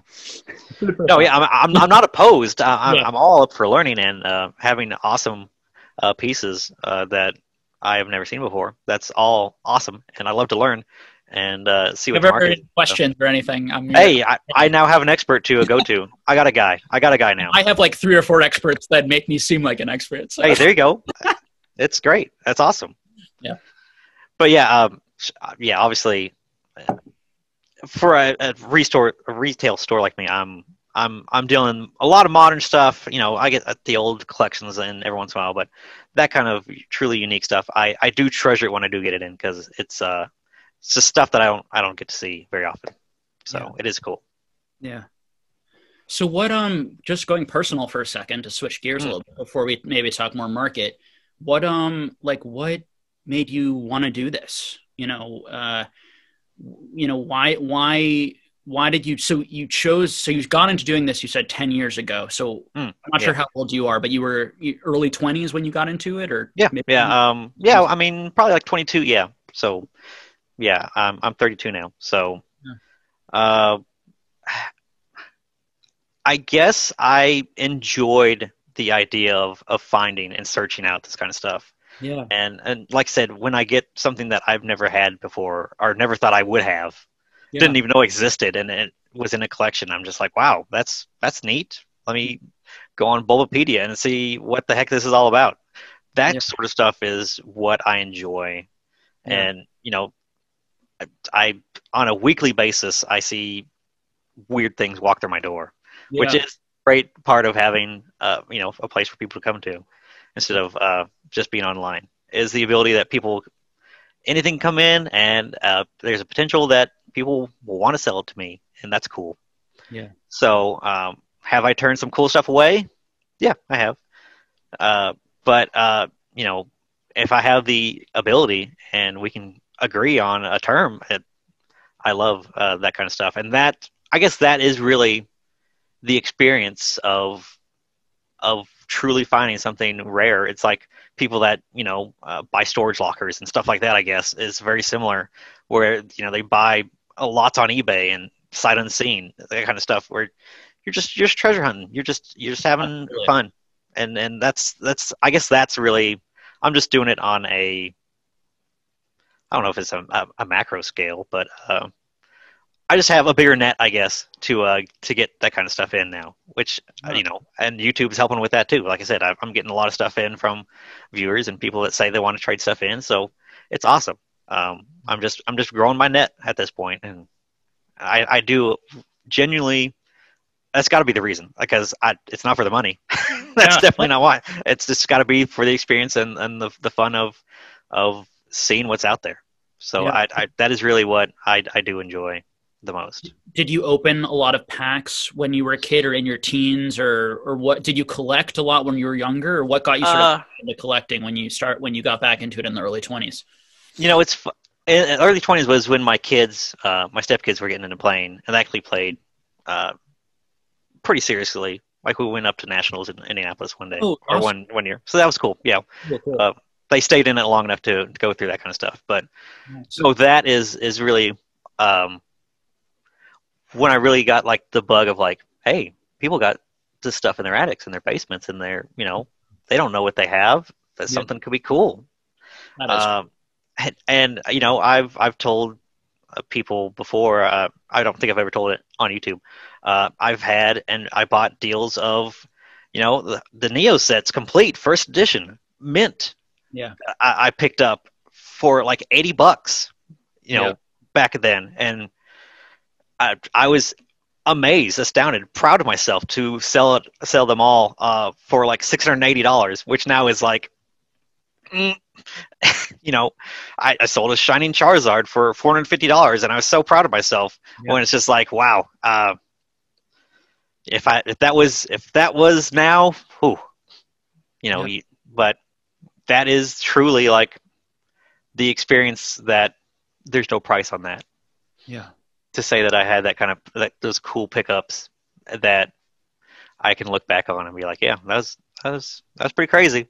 that happened. That was pretty wild. I think that for me, so much of the thrill is the like Gem Mint Pokemon's channel. Do you ever watch Zach's channel? No, I'm not familiar. Okay, check out. So, and for all those out there, Gem Mint Pokemon, like the best. And so, Gem Mint Pokemon Let me had see. had this amazing channel. He's been sort of I believe I'm not sure I have this 100% correct, but I believe he like went back to school and he had some other goals in his life. So he didn't leave Pokemon by any means, but he stopped creating as much content. You know, he could easily be, you know, as famous or well known as PokeRev or any of these guys. Like he's sort of the OG that a lot of us look up to and got us into collecting when we were here 3-4 years ago. And he has these videos where he is basically hunting down opening packs. He's the first person who created a lot of the PSA 10 sets. The first one to Oh, ever wow. a lot of the sets. Now, there are other guys like Hisoka, who had the first like Gold Star set, created the first PSA 10 Gold Star. And so the history of like who did it first, that time period is so cool. When these things had never been made before, never been done before, we were wondering like, are there even PSA 10s out there? Like, is it even going to be possible to complete those sets? And that's what I'm starting to chase in other CCGs and TCGs that I really like that are not as established or filled out, because part of my love is definitely that I wonder how much of it is out there. I want mystery, the knowledge. And for me, I think Pokemon is near and dear to my heart and all these sorts of things. But part of what has been nice, because I've been so intense about Pokemon, now that I'm doing some other things too, it's nice having that treasure hunter feeling again, that, you know, and I get it in Pokemon. I still, you know, have all my sources and I have my feelers out to my people, you know, who are my friends who are looking for things from me and I'm looking for things for them, you know, this sort of thing. We know what cards we're looking for. And there still is that fun, but you know, grading cards for the first time, getting the first ever, you know, BGS 9.5, the first ever pristine, you know, special stuff. And I think that's part of why I think someone like Gary, you know, King Pokemon, is so attached to some of those cards. You know, he graded those cards. Those are, you know, his, you know, he opened those packs, experienced that, helped build the market. You know, a lot of these guys help build the market that we're in today. Yeah. And that type of true collecting love is, I think, what drives that chase and that high end, you know, collector part of the hobby. And you know, it sounds like you have that bug, you know, that I guess, yeah, one of those people. We're both someone like that, and not everyone does. You know, I think it's interesting who likes that hunt for that treasure, that rarity, wants to get the scarcest, coolest thing, and you know, achieve the next height. And you know, obviously, you have to keep that in balance because it can be an addiction and very disruptive in your life. For sure, yeah. And that's all another thing we could talk about right now is addiction in Pokemon and addiction to buying packs and gambling and all those and spending. Oh my gosh, you know. But are you the kind of guy that enjoys, like, do you mind that you have something in your collection is you bought it, or are you the kind of guy that wants to, this is what I opened, this is what I found, this is what I picked up and I graded? Are you that kind of guy? Or do you enjoy, it doesn't matter where it came from? It definitely matters, but I don't like, it's not just black or white. Like I certainly, it's a real feat to just track down some of these cards at reasonable prices, even when I was purchasing. Yeah. So, but I will say a number of cards I graded myself, and there is definitely a satisfaction in that. Although most of those I also hunted down. I didn't open the packs. Yeah. I got into Pokemon at a time where it was too expensive for me. I mean, it would have been, I would have missed out on, I would have had such a much smaller collection, like unbelievably smaller collection, if I were trying to pull these PSA 10s myself from packs. No, yeah. If you did the legwork, I think that counts. That counts. Yeah. Well, I think that for like Gem and Pokemon, he actually opened a lot of the packs, or maybe Right. all, it's so cool. Like but again, it's not like I would love to do that, but there's the financial part of, back then you could buy like these Expedition Sky Edge booster boxes for like $500, and that's a lot of money. That was a lot of money at the time. But someone who had a career, had some money, was able to do it and hunt these things and then sell off extras and make enough money back to keep it going. Yeah. And now you have to have a YouTube channel to be able to afford to do that. So Yeah, or have someone else pay for the pack and you get to open it. hey, hey, that counts too. Maybe, I don't know. Yeah. But yeah. So what do you think of those pack openings and selling packs? Is that something that you see your business model going into? Because it's such a lucrative thing right now. Just unbelievably lucrative. I can see with YouTube that sort of market can absolutely exist, even on a small level. I don't doubt there's somebody that would love to watch me open packs. I'm sure there is. Yeah. And they would finance. In fact, we had, because we do all TCGs, we had somebody bought a Magic collector's booster, and we opened it on stream for him. I don't know why you'd want to do that. I think opening packs is cool. I opened, tens of thousands of packs probably at this point, and I still think it's enjoyable. But if you want to watch somebody else do it for you, okay, cool. If you just want to see my reaction, I'm gonna ham it up for you. I'm gonna give you a show then, because why not? But that's got to be what it is. I mean, it's just entertainment. Like, yeah, and I think it's the fun of. I think a lot of people don't have any friends who are into cards, and so you develop friendships in these communities. Yeah, like sure. PokeRev's community, like he shouts you out. You know that a lot of the people who are there, and you get to have like 10,000 people cheer for you when you open Charizard and see it, and like that. They're there every stream, the same guys. And that's awesome, and that's really cool. I mean, what I worry about, is like, I hope these guys have a lot of money and are not like addicted and are spending themselves into deep credit card debt with the idea that like these are investments and this is smart financial sense also, there's a whole other part of it. Yeah, I made a video basically going over that at one point in my concern. But my concern tended to not be as much about PokeRev's channel as some of the other ones that I was seeing, where they were charging ridiculous margins also. Which is yeah, I mean, I'm aware of the channels that you are speaking of, and I've seen it because obviously as a business, I'm like, hey, that's interesting. That's an interesting business model that this person has. Spending that much for a pack and are spending that much for grading and spending that, and all these sorts of things. Crazy. Right. Now that I'm on this side again, I can see where it can be a thing. Yeah, I see. Where I was like, who would do that? Who would throw money at this person? But now I understand. I see that it's out there.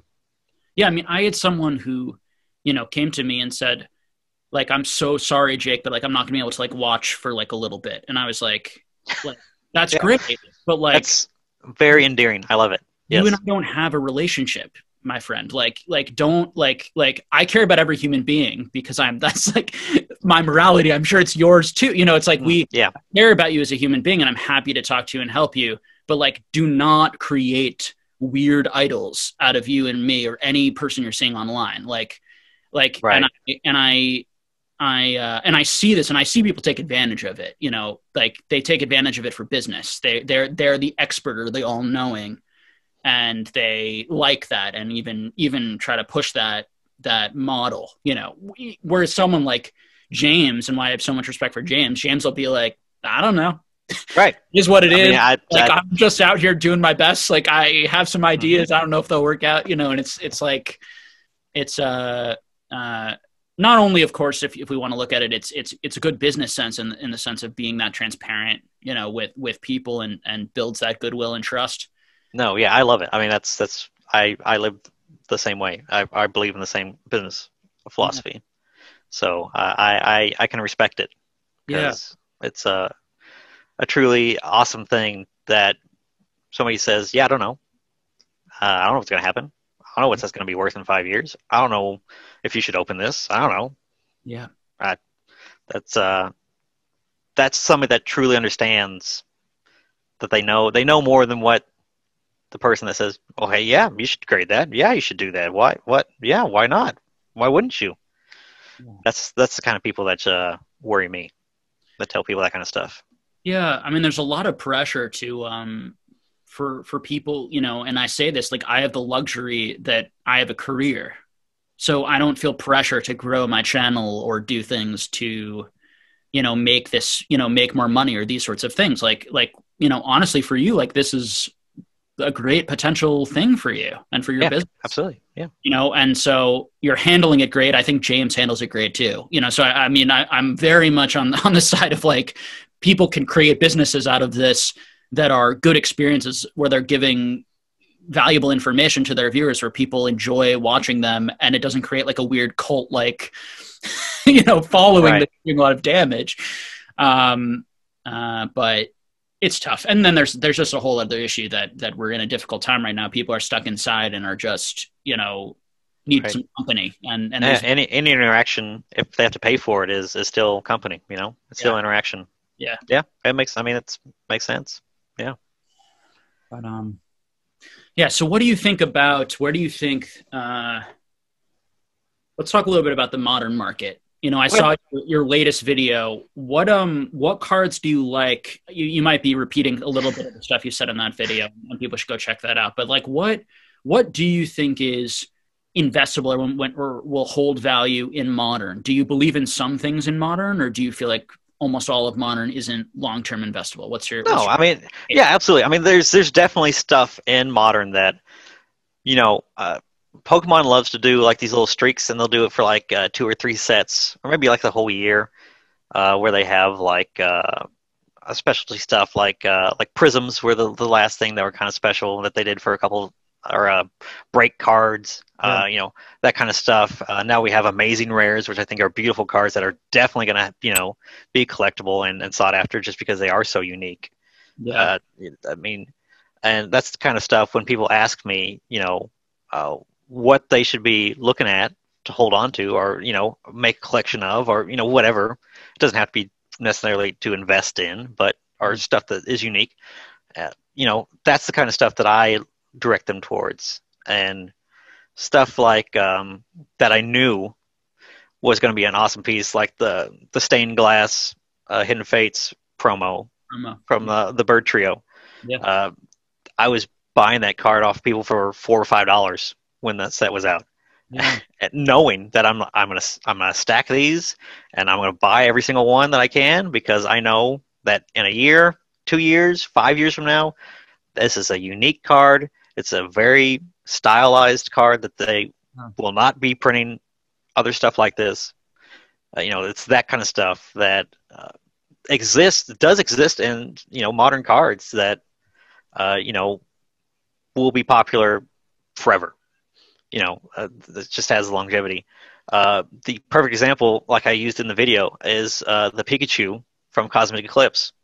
The Yeah. secret, from, you know, I mean, it's such an iconic, nostalgic. It checks all the boxes of something that you should be holding on to. Yeah. Popular Pokemon, video game relevancy, so it has that cross market potential. You know, it's a secret rare, so well, secret for that set. You know, they're pretty common, but still, hard to pull if you were opening packs to try to get it, that kind of thing. You know, so there is that aspect to it. Hidden Fates again is the ideal set for collectors Yes. because it maxes out rarity, and you know when you have so many potential cards that can fill a single slot that you can get the stuff in, you know it's a paradise of stuff that you know is going to be open forever. It's exciting. You know, in 10 years, PokeRev is going to be opening packs of Hidden Fates because of how awesome and exciting it is just to open. Yeah. So stuff like that, and obviously the February set is just going to go above and beyond anything that we've ever seen. Pokemon continues to kill it and knows exactly what they're doing when they make these sets. Champion's Path is kind of was a misstep, but we give a pass because Charizard, right? Apparently, but Yeah. let me ask you this, because this is a thought that I had. Do you think that the February set, because it's just a weird placement, it's very abnormal? Do you think that was supposed to be lumped in with Champion's Path, and that was supposed to be one big set? What do you think on that? Sorry, which set was lumped in? So Champion's Path was our specialty set in the fall, but obviously it was very lackluster as far as a typical holiday set. So the Shining Fates that's releasing in February, what do you think on, was that supposed to be our fall specialty set and Champion's Path that maybe just got bumped for whatever reasons? Oh, I see what you're saying. Oh, I have no insight. What do you think? I don't have any insight into it. I think that it's possible. Yeah, I mean, it's an interesting idea. I mean, I think that it's a good theory because in particular because that English Charizard came up before the Japanese Charizard, which is very odd. And so yes. that I think is what would be the main thing in my head that would be like, they scrambled and they needed something big for it, and so they moved that one there instead of putting that in the Shining Fates where it should have been, right? Where it seems to be, because that's where it is in the Japanese, and I haven't seen that before. Yeah, you can count on your hands how many times that's happened where an English card was released before the Japanese version, right? I mean, it's very, very unusual. Yeah, I can't off the top of my head think of another example where like a big one was released before. There might be, but I can't think off the top of my head of one. But yeah, that would not be my area of expertise. I'm kind of sitting out here speculating, just reading Poke Beach like the next right. dude, like we all are. Yeah. Yeah. I mean, like we all are. Poke Beach is awesome and does an amazing job. Yeah, that's another thing where I just so I have all these ins, I have all these distributors, I have all this information sources. Yeah. How are these people getting all this information before I'm able to get that information? So it's relationships. So I hear things too. Like I hear people tell me like Evolutions is going to be reprinted. Like I hear things from people that like I would say 20% of the time it ends up being right. Right. So I never on the channel say what I'm hearing from people. No, I mean we can't. That's the kind of stuff we're not because I'm hiding the information, but because it's just like it's but there are times when it ends up being right, and I am not a news channel. Twice Baked Jake, Half Baked Jake. I'm sorry, Twice Baked Jake. Don't call him Half Baked. Don't call him Half Baked. You can't do that. Yeah, I love Twice Jake. Baked Jake is doing sort of those like great news channels, right? Like breaks it down. Absolutely. Really well. I love Jake as well. Has everything, and it's like he's got it locked. It's like that gets all the good information every week to people every Thursday. It's perfect. So for me, I'm not interested in like getting that information and like putting it, on my channel or doing that sort of thing. The last thing I want to do, I'm very, very cautious. So I tend to lean, everything I say I tend to undersell often what I like actually think, believe it or not. Or like, I tend to go more neutral. Like if I'm very positive about something, I tend to bring myself down a little bit. If I'm very negative, I tend to bring myself down. And it's the same thing when I hear these things from other places. I am very careful to say, this is my common sense speculation. Like, for example, I said they're definitely going to make a Hidden Fates 2 in a year, and yeah. Because it's just logical. If there's a lot of money to be made, it's an extremely popular set. They're going to clearly make that. They're going to probably reprint the ETBs from Hidden Fates because there's a pattern right now of Pokemon printing a lot of these things. And wow, you called that? Oh yeah, and people. Oh wow! That's awesome. That the Champion's Path Charizard, the Rainbow Rare Char, because to me it's just the Pokemon Company's going to make money. Like there's this weird thing that people say right now that they didn't do it before, so they won't do it again. This is unprecedented times. Right. Like if you were a business, like put yourself in their shoes and think about like what makes sense for them to do. Absolutely. But I said. What I said in those videos was like people who are telling you that these are safe bets and that these are not going to be reprinted, first of all, have no idea. And second, I think that they will be reprinted. Like if I had to put my money on reprint or not reprint, I put my money on reprint. Right. But I have no idea and I have no connection at the Pokemon Company and this random YouTuber doesn't have a connection at the Pokemon Company. So I would be just very careful investing in any of this in any of this modern product. You know, and what I hear from people who are connected, to distributors or these sorts of things, and people just want to tell me something that they want me to tell my audience or they want me to put out there. I'm careful with all that stuff too, because you also don't know what forces are trying to get me information to say information. It's an interesting world with all that stuff. But so if I asked you, Jake, are they going to reprint Evolutions this fall? What would you say? I would say I would put it like 30% chance they reprint it. But the other question is like, do they do a major reprint, or is it a minor reprint that doesn't affect the market that much? And also, how much of that product is still out there? I think there's still a ton. Maybe I know that there's tons, because all my distributors were trying to get rid of this. No one was buying it. Somebody ended up with it. MJ Holdings is out there and is stocking up on it, I believe, if I had to guess. Yeah, I think that there are tens and tens and tens of, hundreds of thousands of boxes out there of this. These Kanto boxes did not come out of nowhere. They didn't just like find or print this product. Pokemon has been sitting on this stuff, and I think they still probably are sitting on stuff for Evolutions. It's not. I'm not surprised at all.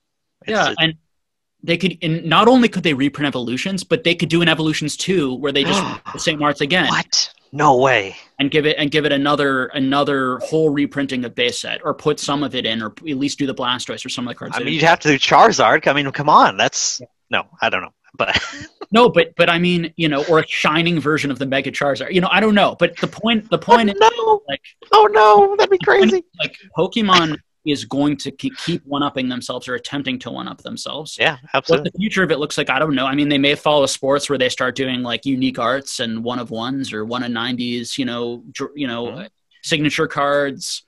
This idea that Pokemon cares just about the players and cares only about the kids.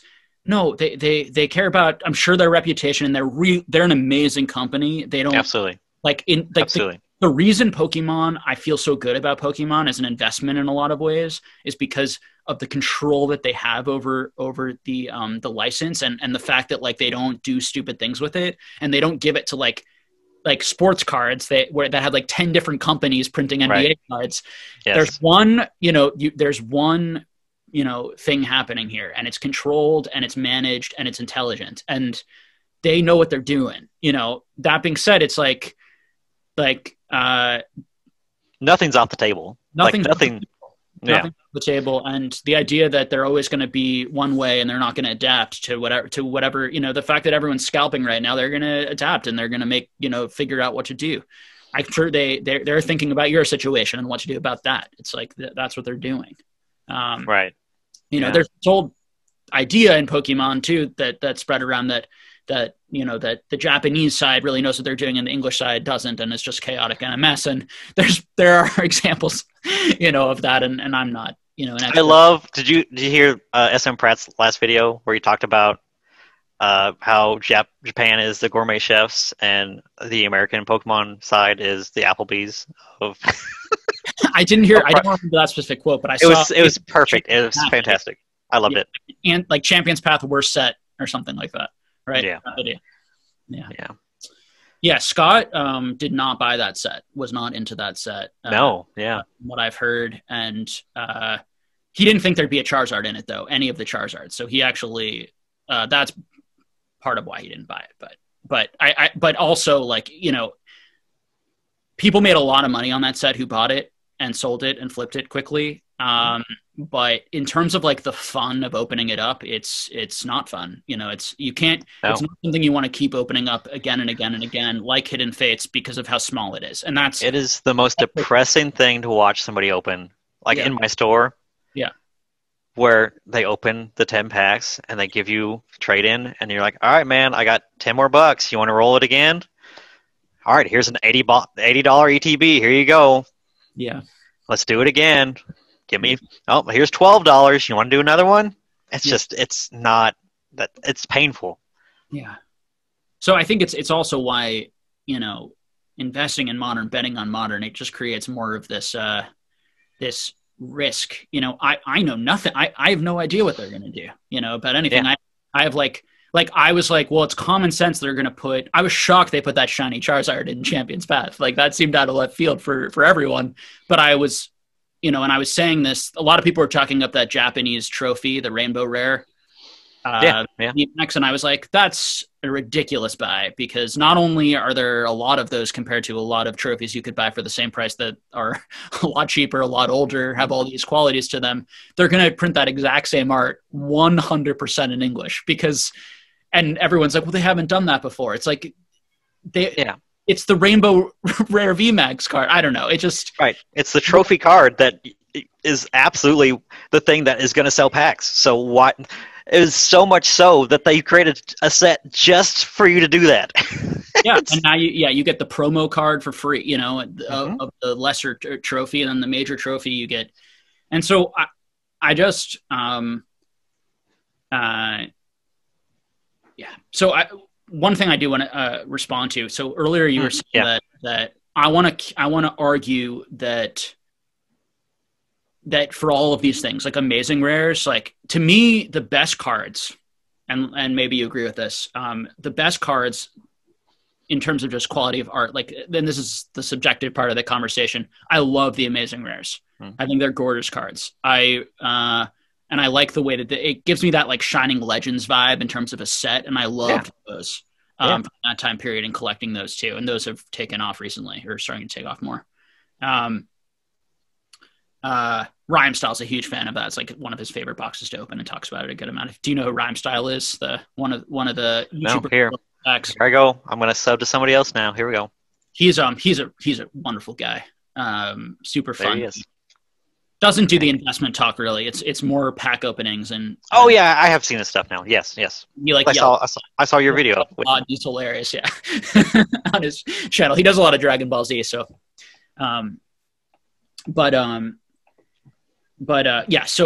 So I love that.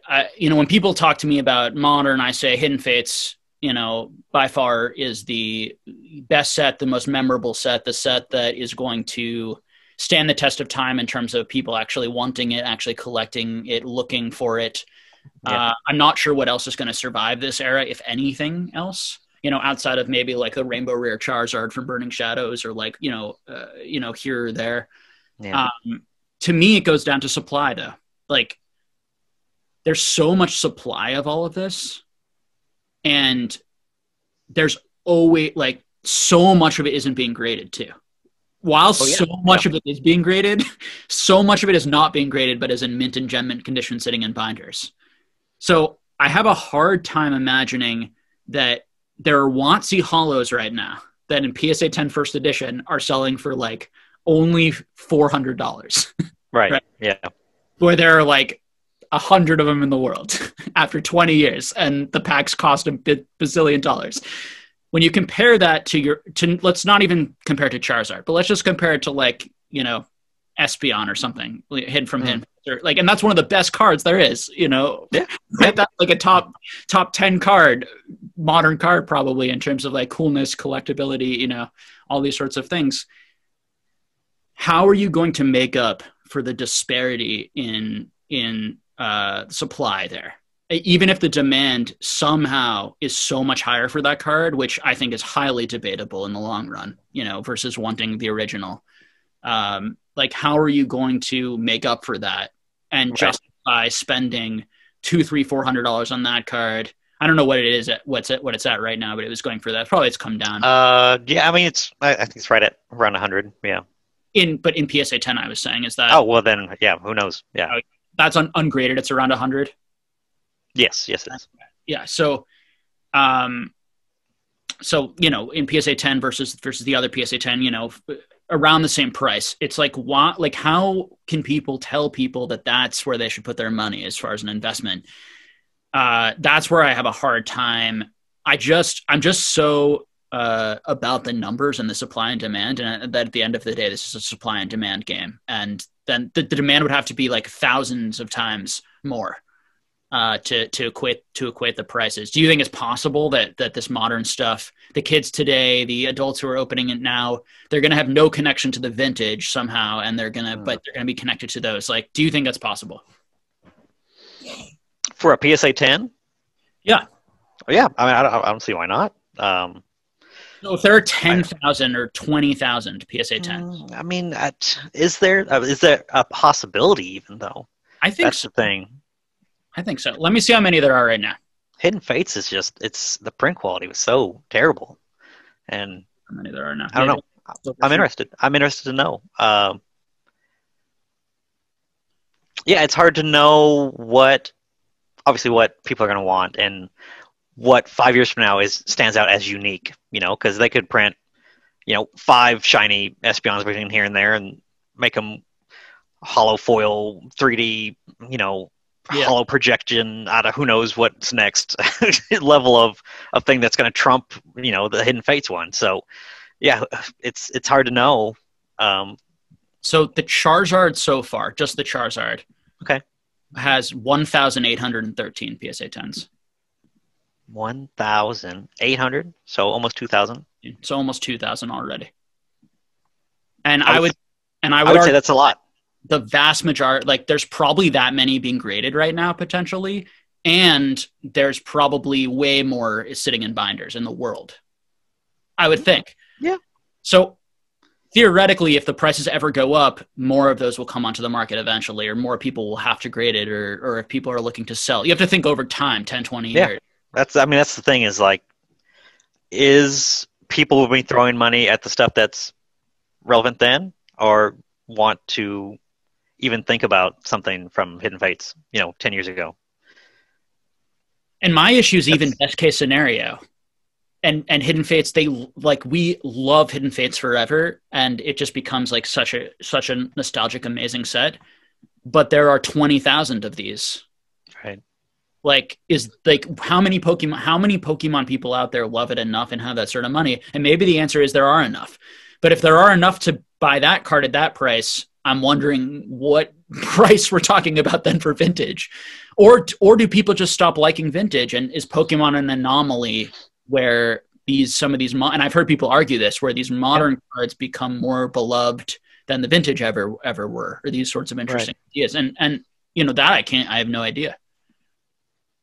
Yeah, I mean, I wish I had again the history and knowledge of something that exists in a collectible market that would parallel Pokemon. There's just not anything that does. There's not anything with the mass appeal and that you can go back and say has the strengths that Pokemon does. No. Can you think of anything? I mean, comic books maybe, but even then, it's like I can't think of anything that would stand out. Yeah, I compare it to sports cards a decent amount, and I compare it to comic books, to some particularly comic books like first appearance of Spider-Man, where there are like a ton of those books in the world. Nothing compared to this, but still a lot. I just think that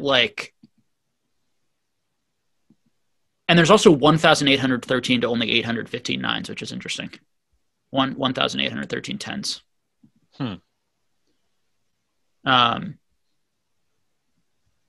don't know if some of the cards were more difficult to grade, but this one seems to be fairly easy, or people are just sending in the tens, which I don't think is true. I think people are probably sending in everything, or a lot of people are. Definitely. Especially right now, yes, absolutely. Well, the Burning Shadows Charizard, on the other hand, was very difficult to grade, because I remember going through that process, and also much harder to pull. The Sun and Moon sets were notoriously bad printing, anyways. And that set was pretty bad outside of that card, so it sucked opening that unless you hit the Charizard. Yes. So it creates another opening problem, which actually may make that card more valuable because less of them may come out. Right. Whereas this will be open forever. But yeah, I guess it's I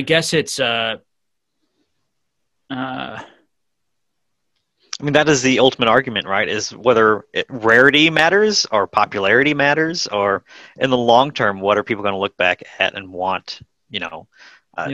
Is a EX card from Diamond and Pearl, like Machamp. Yeah, it probably has a low population, but is it in the long run going to be more expensive? I don't know. Probably not. I mean, I don't know. Probably not, I would say. I'm very much on the side, and unfortunately, so I think that rarity's objective and popularity, particularly in this market, is very irrational and all over the place. And people are actually Right. buying things that they don't really want, but are buying things that other people are telling them that they want. Yes. So I also think that there's a huge problem with that, you know, like your video, you made this video, they might not really care. Like, did they want those cards? Or, I mean, I you know, hope they like, do, because I feel terrible if they. well, yeah, you know, I don't know, you know, and I think that it's a difficult balance. Where I have a problem is the word investing, and I did, you know, I've not liked a couple videos on a couple channels because that I normally like, because I'll hear things like, instead of like, this is fun and you may not know about this and you may like it, Right. This will make you the most money, and Yeah. not only am I afraid to say that about anything, you know, except maybe like I talk about, one of my big theses or theories on the channel is this idea of during boom periods like this, what tends to do the best are the lower priced, higher demand cards, because more people can actually purchase them. And there's enough demand and wave to actually eat into the supply enough. And there's enough of the supply that you see a lot of sales, which ladders the price up and then psychologically makes people want them. It's what happened with evolutions, basically. Yeah, and absolutely. on a lot of those things. Whereas trophy cards, like, there aren't enough of them that you're not seeing those there's new sales. It doesn't trigger people's brains that card is going up a lot. It doesn't make people want them as much. And then there are much fewer people who can actually afford it. So you have a much smaller buying pool for a lot of these cards. And I think that is also a factor that people don't think about when they go and grade all this stuff, that, you know, how many people are willing to pay that price for something, and where they just go, oh, yeah, it's too much. I might want it, but yeah, I can't. I'm not going to pay that. Yeah. Or people that can pay that is really, you know, the Illustrator card just went for $900,000, but how many people in the world, in not trade, only, well, right, but who can have that kind of buying power in existence, you know? not this person because they traded the cards, but probably, you know, I don't. Right. But next time, like, is it going to be more or less? I don't know. Probably it's going to depend if they have that buying power. Yeah. You know? I mean, you know, for something like that, you set your own price, honestly. Like, let's be real. But yeah. Yeah, I that's an odd card to me. It's a very overrated card. It should not be the hot take. By sort of the objective measures, it should not be the crown jewel of our hobby. And there are a lot of examples of trophy cards that have been built by influencers that are not as rare, scarce, or historic as other ones, and yet have been sort of perpetuated as the rarest card, for example, when it's not even close to the rarest card, you know, in terms of their 30 cards that are rare, you know. I mean, you can't have a trainer card be a trophy card. The crown jewel, that doesn't make sense. Where's the Charizard at? Put a Charizard on a trainer card and have him be an Illustrator card. If there was a Snap Charizard, that card would be insane. Are you familiar with the Snap cards? No. So part of the misinformation out there and how this stuff gets built is that and I am going to make a video. I know I keep promising people, but I'm actually going to go over what the rarest cards are. But like, Leonhard will make a video that says, you know, rarest card in the world, Pikachu Illustrator, when it's not. And, you know, some people will say it doesn't matter when it gets that rare because all these things are so rare that it doesn't really matter at the end of the day. Right. And that, I think, is a good argument. Like, that I agree is genuinely true. Yes. But at the same time, why are these rare cards going for 70 to 90,000 that are older and are from the first tournament ever, where this specific card, because it's been labeled as the chase card of the hobby, it's been labeled as the Holy Grail card, even though there's no, I don't know why, you know. Well, I do know why, actually. So the history of that card is they thought there were only 4 of them. at one point, and so Right. early on it got established as the rarest card, and then they found out that they were 39, and yet the price never corrected. So there are these sort of interesting things that, but again, it's a knowledge gap. Like, you know a ton about Pokemon, but you don't know those specifics, you know? Right. And because I'll never see that walk in my door. That, you know, realistic. That's never gonna. Yeah. You know. But yeah. So that's the stuff that I question and wonder, and I do think it's odd. I don't see that happening in other hobbies where they seem to know what the most expensive thing is and have like value, like clear objective. You know, like there's clear objectives of why like Honus Wagner is so expensive in terms because it's so rare. Right. You know,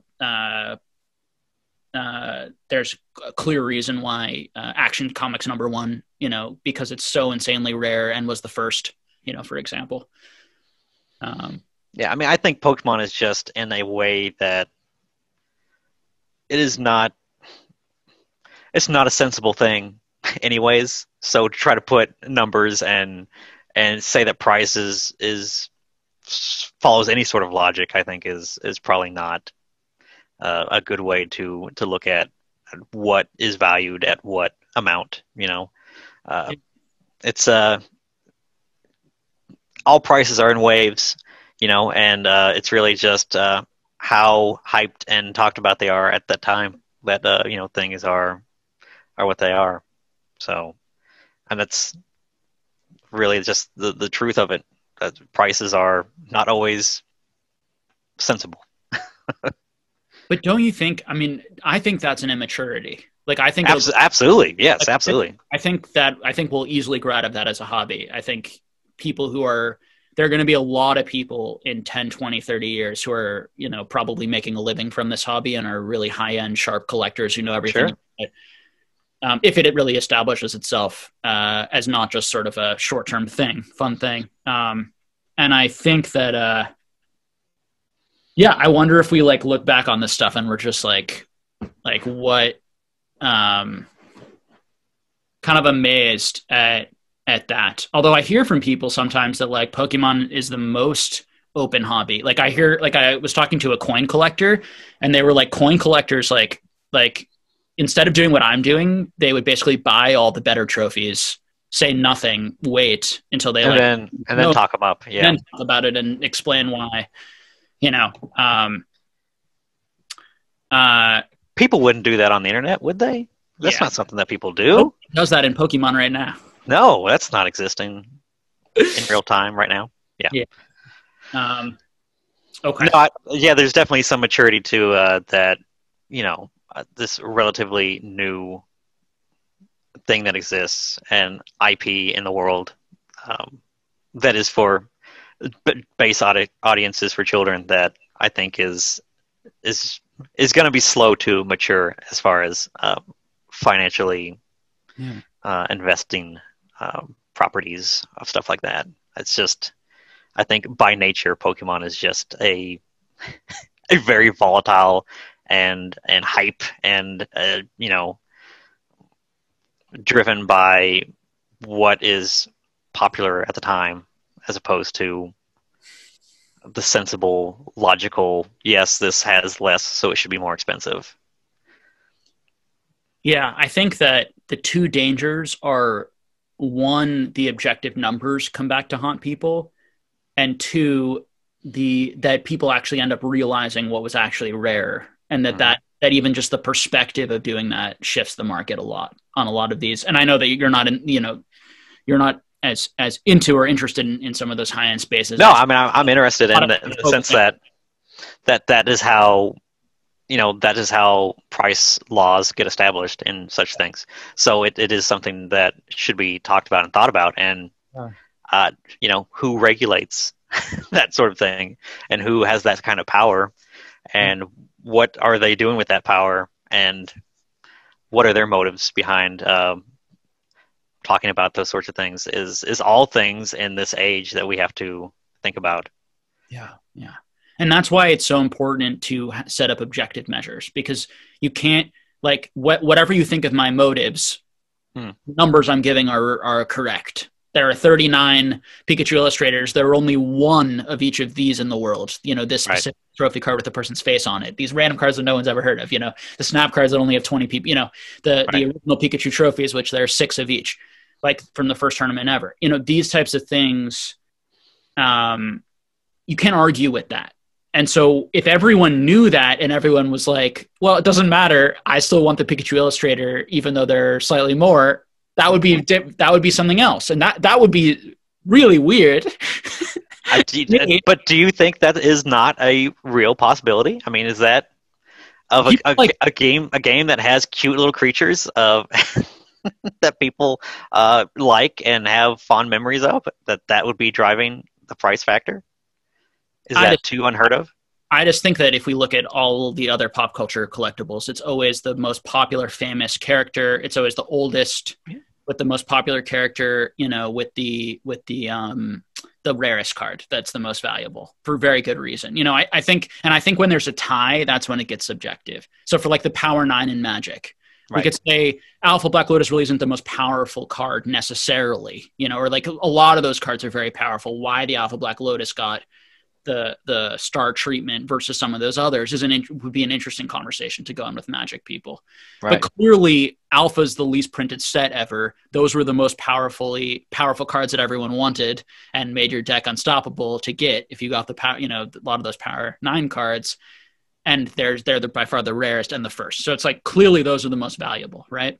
In base set first edition English, there's more of that. When we even talk about set cards, there's more of that than there is the Neos, than there is E-Series even probably, and then there is certainly, you know, some of these E-Series, you know, Nintendo original EX eras like Gold Stars, and you know, it becomes a lot more murky. And definitely, yeah. And that isn't talked about. I'm the only one talking about it. Feels like, and that to me shows that there's an attempt to force consensus, I think, at times, around certain things, not by objective measurements or logical arguments, but because of what else can I conclude other than that people own those cards and have some incentive to do that? I mean, I can't. Yeah, I mean, you're like, right. Why else are they like? I don't get why that isn't common knowledge. So people who are purchasing first edition base, they should say, well, yes, it's not as rare. You know, all these videos saying Charizard PSA 10 first edition base is the rarest card. No, nowhere near the rarest PSA card, right? 121 of them in the world versus 7 of your like legendary Blastoise or 7 of like the Diglett from Expedition. You know, obviously not very popular cards, but you know, 15 of the Torchic Gold Star. So you get into these spaces where, and I apologize if you don't want to be having this conversation. No, I love it. I love okay? I am following along in my head. I'm just like, yeah, you are making perfect sense, but I just don't know if that's how it's going to go. Yeah, to me, that's what causes my own suspicion and the distrust, and it also makes me not. And I think it destabilizes. I think that when that happens, it destabilizes trust, and I think markets depend on trusting of price points and trusting of experts. You know, and I guess when we look at these other collectibles, it's just very obvious to me why that card or why that comic is the most expensive. And I think I think it's an issue for Pokemon. I think it's going to be an issue, and I'm amazed at the prices that people are dropping on these things without the knowledge of this stuff. It's really I mean, it's stunning, honestly, how many people are buying that $300,050 Charizard now. The Lugia that just hit $130,000. You know. Yeah, that is truly interesting. How that happens. Yes. Yeah, I agree. But that card, you could make an argument should be more expensive than the Charizard. Why not? Yeah. Are there more people who love Lugia than Charizard? Definitely. Could be. I don't know. Or has Charizard become the mascot of money? I mean, they're these types of things that I mean, I don't even think he's the best Gen 1 starter, if you ask me, but that's... Yeah, I mean, I think that when we were kids, everyone wanted that Charizard organically because it was the fire-breathing dragon with the highest hit points. So I think that there's a natural there's always been a natural connection to that card. I also think that happened to Lugia. I talked to my like Gen 2 friends. They love that card way more than Charizard. No, yeah. I mean, you're right. I think you're getting more people in that generation who grew up more with those, particularly those video games, and didn't necessarily play Red and Blue, but grew up with that generation playing those video games, who way prefer that. And so it creates these interesting ideas of, you should be paying for things based on your own set of logic and principles and what makes sense to you. If it's, and I just say, be very careful doing what other people are doing. Right. And like, it's not easy to sit here and just be like, we have an Action Comics #1. Definitely buy that if you have the money. It's going to be the, you know what I mean? It's like, it's definitely 100% hands down the thing. Price inertia is a real thing. Price memory is a real thing. Like, there are all these forces that are very real things that make it so that these price corrections don't necessarily, happen. But, there's big misinformation out there right now. Like, for example, like I just heard someone talking on a video how like trophies have done the best. They have moved up the most by a percentage basis, and Charizard first edition and base sets moved up the most. And it's like, no, like not even close. What? Like these Neo cards have moved up a lot more by percentage. So there's just, it's and you might think I'm just this, I don't know if you think I'm crazy by caring so much about this stuff, but no, you are completely logical, and that is your best quality, is that you have a wonderful logic. Like, this makes sense. Everybody else is crazy. I'm the sane one, and you're right, and that's the truth of it. It's that it is true. I just wish the collectibles. You're right. It's going to take some real people that come in and like, look, I don't care I don't care what's on this card. I care that this is rare. I care that this is highly graded. Yeah. I care that there's only 2 of these in the world. Yeah. It's going to take that sort of takeover, basically, to take the nostalgia away from these people that love Hypno because, or whatever, whoever's on the card, and then put it into a position of a hierarchy of rarity and condition is what people care about. I think, though, I'm not even arguing, because I think what I'm really arguing is that people aren't even leading with nostalgia and what they actually want. People are leading with what they're being told to want. Definitely. I mean, yes. Right now? Yeah, because I don't even believe that I want those cards more than the other ones. If, I did a poll on E4 where I asked people, what Pokemon would you put on the most expensive card? For you.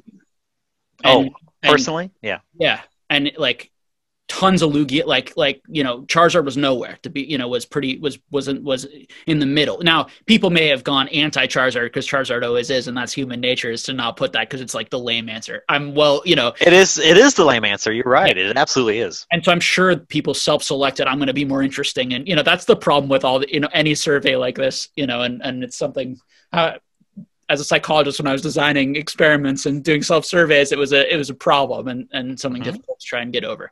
Yes. But it still shows that, every hobby, of course, needs consensus. But what's challenging in our hobby is that, unlike in Yu-Gi-Oh!, where the 2 main characters obviously were Dark Magician and Blue Eyes White Dragon because they were featured everywhere. Right. Yeah. What's featured in Pokemon? Pikachu. Right. But Pikachu didn't get that the Charizard treatment with an amazing base set holo. So there's this weird thing in Pokemon where we don't have as obvious of a hierarchy, and it creates a lot of problems. In Dragon Ball Z, I'm really into Dragon Ball Z right now. It's like Goku, Vegeta, right, and then Gohan, Trunks, and then you kind of move out from there. Those are right. I mean, isn't Greninja's the most popular Pokemon in Japan? Is that correct? They did a Google survey, right? And how has he not been on a super rare card that is like a trophy card that they gave out or something like that? That shocks me. Yeah. where they have this information and they didn't capitalize on it, knowing that that is what people would want to collect or be interested in. That kind of stuff is where things don't make sense to me with Pokemon sometimes, where it seems like a lot of the times, and people have talked about this when talking about competitive play, that it's always the same Pokemon that they like to make cards that are really good in the meta. And it's interesting, like they have their like personal favorite Pokemon. When you have 800 whatever amount to choose from, that's always the same, like 30 that get on cards. It's interesting how they choose that and what kind of data that they're going off of when they choose which Pokemon to do that with. Yeah, I mean, something Rafi and I, discussed was the role that the Pokemon Company, as you're getting at, has in creating what our favorite and most valuable Pokemon should be. Yeah. What are the starters? Who do you play with in the Game Boy game? Right. Like which one do they make the most powerful with the gyms? Which one do they make the hardest to play with? Like I know I deep dive maybe a lot more than a lot of people do into the psychology of all that. We're in the weeds right now. Yeah, we're down in the weeds. Yeah, that's actually, to me, what investing is trying to predict human behavior by understanding what human beings are doing. And I think that what I hear from a lot of people is it's a response. There are different types of investing, right? There's value investing where you're doing what I'm doing. Then there's momentum investing where you're not thinking about it. You're just like, I don't care. Logic doesn't matter. Right. Exactly. It's hot. People are buying it. That's where the money is. I'm going to go there, Yeah. And people who say there are no irrational markets, everything is worth whatever people, think or believe it is in the moment. It's true. It's true. But I'll tell you, statistically, the people who make money in this world, for the most part, particularly over time, are the value investors, are the people who have systems of understanding how human beings behave in these types of markets and have good fundamentals in terms of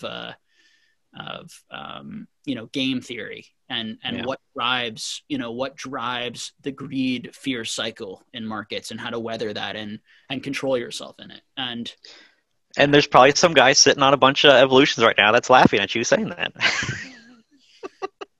Yeah. I mean, what I would say is that I bought up, I spent $50,000 on Pokemon because I felt the hype coming and the surge coming, and bought all the set cards that 20x'd, and I made a lot more money than you 4x'd on an Evolutions box that you shouldn't have. That was irrational, and the amount of money I made on the things I purchased is also very irrational. Right. But it shouldn't have been that much, but there are fundamentals behind my purchases that I can explain. Absolutely. Someone, the only thing that people say about Evolutions is that it has the base set cards and people love that, so it's always going to go up. And it's like, it's a good argument. It's fair. It's fair. That is what Evolutions is all about. But there's a lot more. You're missing that supply side. So right, that there's the safe growth and there's erratic growth, and we are definitely in an erratic stage right now. Yeah. But yeah, I mean, I we'll have to see how that goes. I think too, it's. So you said that for sure that everything that's inflated right now is going to go back down. Is that where you're at?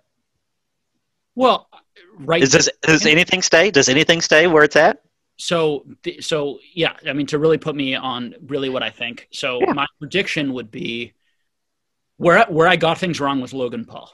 Otherwise, I feel like I've predicted things pretty well so far. Yeah. Within reasonableness. Like, I didn't make any money off of Logan Paul because I didn't buy any cards. I thought it was going to come down before Logan Paul came into the hobby. I made a lot of money off of Logan Paul, so he's my buddy as far as I'm concerned. I made a lot of money on cards that I sold because I sold tons of unlimited base right before it came back down because that was something I thought would come back down after Logan Paul. So in that way I made, but I didn't buy. I thought we were at the height right before Logan Paul if I would have had to guess, and that's where I mean, yes. I mean, that's right. Yeah. And so I actually wasn't selling because that height didn't scare me. I actually think that we could have recovered from that. And so I was willing to take the dip and then eventually come back. But once Logan Paul put it up again, I was like, this is crazy. It's insane. Yeah. For a Never gonna base. like I don't know never if they're gonna happen. going to hit these again. Like Yeah, that's exactly. like the way I felt about the $6,000 PSA 9 Charizard that I was selling. I was like, I don't know if it'll ever hit 6,000 again. Like to me, like this feels like potentially the limit it'll ever hit. So I have to sell my, you know, and I kept one and I just traded it away, you know, my last one. For so much lower. It was valued at 2,000 in my last trade. Right. So, I mean, that's the thing is like, yeah. So my prediction for things would be something like this. And I do think that we've experienced pretty much the amount of influencer we can possibly experience on YouTube. Now, could we experience like more influencers off YouTube in the general public that would matter? Possibly. But I do think a lot of young people who are into this market are like YouTube people and like online people and are already part of the social media, YouTube online buying and selling culture. And so I think that they're actually more moved, if I were to guess, by someone like Logan Paul and all the ripples on social media than if like an older influencer got, you know, like not influencer, but just like, you know, big name got into it or something. right. Maybe. This sort of market could never have existed before social media or the internet. You know, there'd be no way for it to explode. Yeah. So in this way. I think that, you know, and what I've been saying to my audience is that relatively Neo, E-Series, Gold Stars, and trophies are going to have a harder time retracing. No, I mean, I definitely agree with that. And so if you want to buy set cards right now, although I would expect all of those things to retrace if the rest of the market gets hit pretty bad, because it's going to, even if there isn't a lot of that supply, it's emotionally hard to pay higher prices for some things while other things are falling. You know, it's possible, but in the short run, you could see some milder retraces on some of those items that there are just a lot less of. I mean, they also didn't like get super inflated either. I like Neo stuff. I don't feel like really did. Neo made more money than base and went up more. So this is the thing that people don't realize. So Neo moved up a lot even before the pandemic. Yes. Yeah. And Neo's been the biggest winner, and yet I still don't think it's going to retrace, because to me Neo is by far and away the most undervalued, you know, sets and boxes, like Neo Genesis in particular, as the first of the Gen 2. And you know, the only card that was going for ridiculous amounts was that Typhlosion, and the Typhlosion is a whole nother madness of human behavior and irrationality. Like complete and utter irrationality and madness on that card, particularly the 9s, because the 9s aren't even rare. The only thing that's rare is 10. It's just insane. That has always been like a super safe, like Neo's where it's at. Neo is safe. Yeah, and I still, you know, could see 50% retraces on Neo. You know, if the rest of the market retraces 80%. Just personally, like I have no idea, right? Like you're just like just being, you know, pure speculation and what I could imagine. But you're not going to see a lot. What you're going to see is that you can't sell anymore, but people won't be selling it because probably a lot of wealthier people have them. So they just won't sell anymore.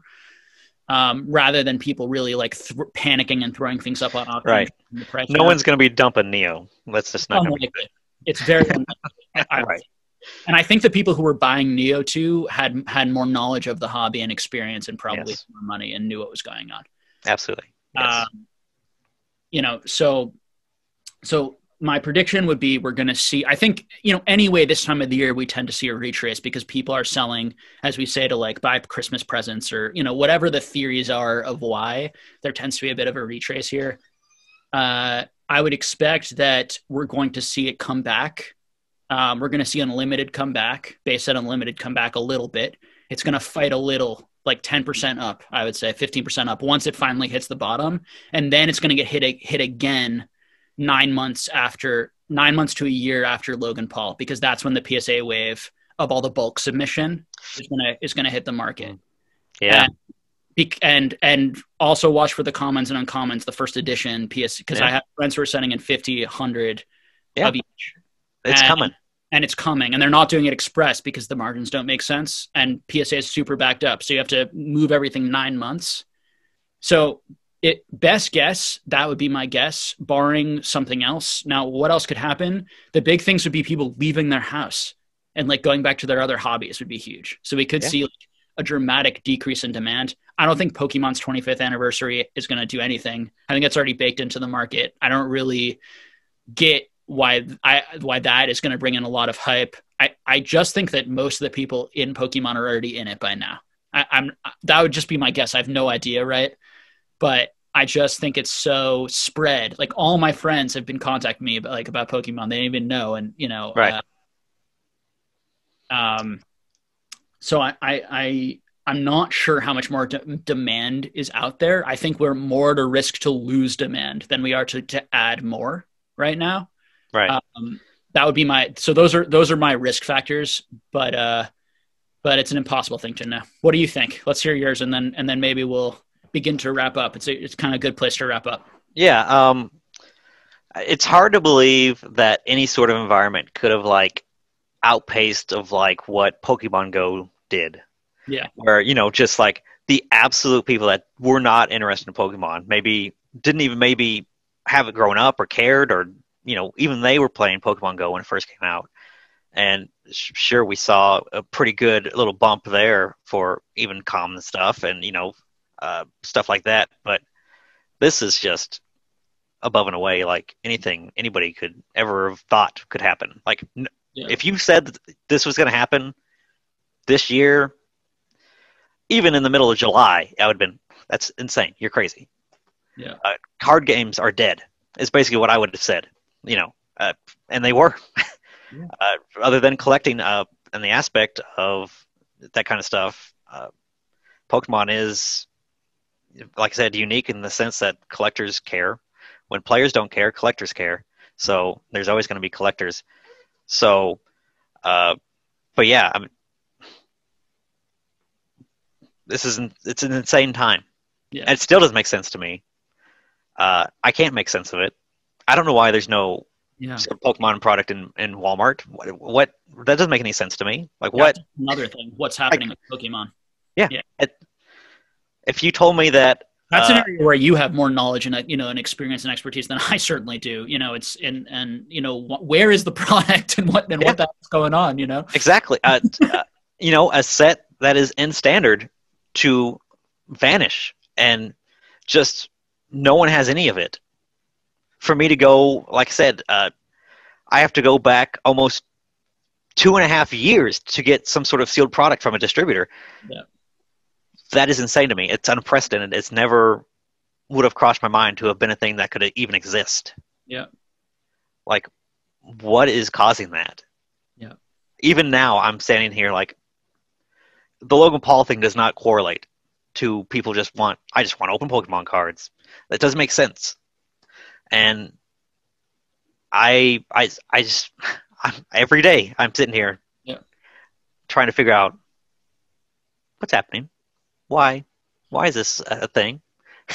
Yeah, it's just, man, it scares me because it makes me think that people are depressed and anxious and that it's from a bad place instead of a good one. But how many millions of packs did Pokemon make this year? Yeah. And for them to just vanish. Yeah. Be bought, opened, whatever happened to them, I don't know. Yeah. I'm definitely not seeing it secondhand to come back to my store if people are busting packs because I'm not getting singles back. So what's happening to all this product? Yeah. It's insane. I don't know where it's going. Well, what do you think, man? Scalpers selling to other scalpers, and they're all going to screw themselves. Well, yeah, they're just feeding off each other. I mean, maybe. I don't know. I can't think that would be a thing, but yeah, I mean, I thought I like that. To me is like, to Occam's razor, the most logical solution to it is just that there are a lot of people out of work, there are a lot of people at home, and they all wanted to start a new business and make extra money, so they all are spending their time like hoarding this stuff. And maybe, I don't know. But then I look on these streams where they're opening packs and they're huge. Like, and now I do hear the streamers giving them terrible advice and saying that they're going to make money by opening the packs and do this terrible stuff. But like, there are also lots of streams where they're not doing that, and where they're being like, they're saying you're going to lose money doing this, do it for fun. and they're still paying $13 a pack for Evolutions, $120 a pack for CP6 for one pack, and they're doing it like freely, and it's stunning. Like, how much money would I need in my bank account to spend $120 to have someone else open a pack of like CP6, which is just this modern Evolution set, you know, just in Japanese, so it's a more limited print. Just to be honest, like, how much money in my bank account would I need to like do that personally? I mean, how much money would you need? I mean, it's just crazy. I don't know. Yeah, I mean, if you would have told me that a standard set, a mass-produced, you know, hundreds of thousands of boxes of product of a standard set in Vivid Voltage was going to be $180 at a peak, I would have said, that's not possible. There's no amount of demand that could ever warrant that. Yeah. But here we are. So I guess the positive hope would be like, it's real demand. I guess. Only a certain small percentage of it are flippers and scalpers, and really it's just insane, massive, genuine demand. And leave it at that. And I would love for that to be the case. And the demand is new, and so it's irrational. So the stuff I'm seeing is true. Like, people are making irrational purchases, I think. But that they love it, and they want to do it forever, and they want to be here for a long time, you know? And they're really opening it, and they're really engaging in it, you know? And I mean, it's See, that is a phenomenon in itself that doesn't make sense, because in a digital age that we all have these tangible objects that we want to all of a sudden hold on to. Yeah. Like, that is crazy. That's an interesting point too. And why during this period we're doing that. Mm-hmm. Yes. Well, it gives you so much. It gives that community, you know, that nostalgia, these openings, and just think about like what everyone needs right now during the pandemic, and is craving. But yeah, so questions to what's really happening, and then questions to how sustainable it is. Yeah, nobody knows. We don't have the answers. and people are looking at us like, "Hey, what's going on?" And I can't help you. I don't know. Yeah. It's beyond what makes sense. So yeah, sorry guys. Sorry we don't have the answers for you. Yeah, I mean, that's it's confusing. And then I'm into these other CCGs and TCGs and stuff, and like there are just these like rare cool cards from these other things that like are worth like nothing or almost nothing, and it's amazing. It's a simpler. Why Pokemon? It's a simpler time, man, out there in the other card games, and Pokemon, like I said, it just defies logic. There's no. Yeah. It doesn't make sense. Yeah. Well, it was so great having you on. Dude, I love this, Jake. This is so awesome. Thank you for having me. That you will be a recurring guest into the future, and we can, do more talks like this. Pick a day, pick a time. You let me know. I will make time for it. This is awesome. And hopefully everybody watching enjoyed it too. I don't know. I thought it was cool. That's up to the internet to decide. Let us know, guys, what you thought of our philosophical talk of demand. And yeah. I think that I guess the takeaway is probably that, you and I are very passionate about this. We care a lot about this. We're following it closely. We're trying to make sense of it. And this is the most sense that we can make. So it's probably the best. Exactly. This is probably the best takeaway. This is people that have huge stakes in this and devote a lot of time in trying to understand this, and they can't. Yes. So maybe be careful. Don't think a random YouTuber that you're watching knows, because we just don't. There's that piece too, for sure. So yes. So I'm it's been great having you on. Absolutely. Continue the great work over at your channel. I really enjoy it. I appreciate it. Thank you so much. Yeah, honestly, your channel being out there makes me more comfortable with just like, because like, and I've said this a few times on my channel, but I'm not sure that I'm going to be doing this channel forever. It wasn't really a goal of mine to like have a channel or build the channel, in terms of like a professional goal or something like this. It was, in a lot of ways, it was a hobby for me during the pandemic. and it just felt like like someone needed to be saying these things in the community, and I wanted to give that information out there. Exactly. You can't stop now because you're my one stock of logic in all of this craziness is me clinging to you. So now I think that there's enough. Like I literally think like you do that LGS, like some of the modern stuff, like James, like you have Jake doing like the great like accurate information. You have someone like Pokemon Radar who does this for a career now, who's like basically hopefully going to do a lot of like my content and give you and interview the people who really know what they're talking about and give you guys the more straightforward stuff. Yes, I love every podcast he does is fantastic. So it becomes it almost like we'll get to the point, like I'll probably keep doing those like lives weekly because they're fun and like a video here and there. But at the end of the day, it's like, do you enjoy doing this? And I enjoy the lives. I enjoy these conversations.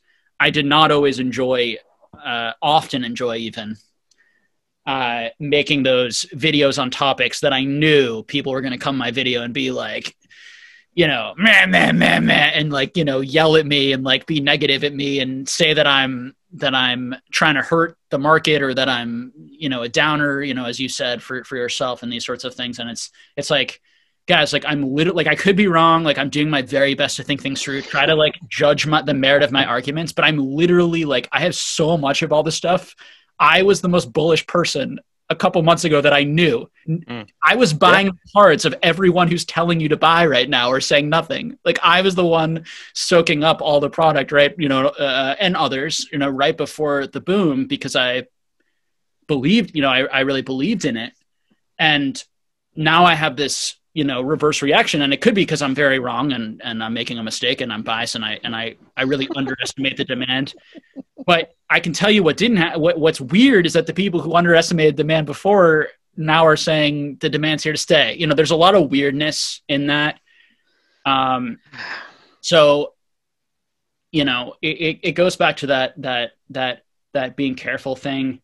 But I hope that I provided a service. You know, I think that the negative thing that I did was that some people probably didn't buy as much before Logan Paul. Yeah. Though I never said don't buy and was very careful to never say don't buy on my channel, I certainly said be careful. You know, I'm not buying. I think it's risky. These sorts of things. Then Logan Paul came in, you know, pumped it up a lot. And those people who would have bought maybe more, who were listening to me during that time, didn't. You know, otherwise people with me, you know, I think have actually done really well, and I really protected them, you know, from that retrace. And a lot of them have reached out to me and said they sold at the high, you know, and things. But what I tell people is like, I can't time the high. You can't time the high. You have to have an investment plan and a plan about what you think is going on here and how long it's sustainable do you think this thing is. Right. And it's very lucky to sell at the high. Right. And yeah, things happen so fast. Try to run a business and try to predict all this. That's that's where I'm at. Yeah. So Pokemon is you know, a part of what I do, not all of it, but the part that I do enjoy the most. So do you have a final message that you want to leave, you know, the Pokemon community, like the thesis of your channel or like what you're trying to do? If you were to say, you know, the purpose of what you're trying to provide the community, what would you say that is? When I started my channel, the idea was to take away all the mystique of, and maybe even like the glamour of what having access to sealed product and like an unlimited amount of product, and that it's not a great situation to be in all the time just because it's great right now. And the fact that people think that, you know, man, if I owned a store right now, I'd be doing phenomenal. This is a small blip in what the overall market has been and will be in the future. And if I can show people an idea of what that is and how things are unfolding in real time, you know, down to when things are releasing and when windows get pushed back, or maybe product gets restricted and allocated more heavily. That's the kind of stuff that I think is important that people know, because it allows them to make educated purchases and decisions on stuff that they may be actually investing in. So, collecting and buying sealed and all that plays a part in the overall health of all Pokemon, for this hobby. So it's important that stuff that isn't talked about all the time is out there and available for people. And that's hopefully what I'm trying to do. And it's not just, that wasn't like the singular purpose, but it's kind of like a cloak that I have donned to show people that have chose to subscribe and like my channel. So that's the idea behind of and the long short of it is just to peel back the curtain a little bit and show that this is how it really is to own a store and try to make money in a market that is very unpredictable and crazy. Yeah. Yeah, I mean, and not only, did I find you sort of smart and reasonable and being honest, which are all things that in any person I'm going to listen to about a subject, I have to feel that they're attempting those things. But like you're an LGS owner, you own a store, and so you have a perspective and experiences that actually and skills and knowledge from that process that I think puts you in a position to be helpful, to people who never had that experience and what that's like. So absolutely. So we shall end it there, but we will, I'm sure, talk again soon. And absolutely, I will stop in for all your live chats like I do. Hang out. Thank you. Appreciate the support. Of course. The support. All right. So I'll talk to you again soon. All right, Jake. Appreciate it. Take care.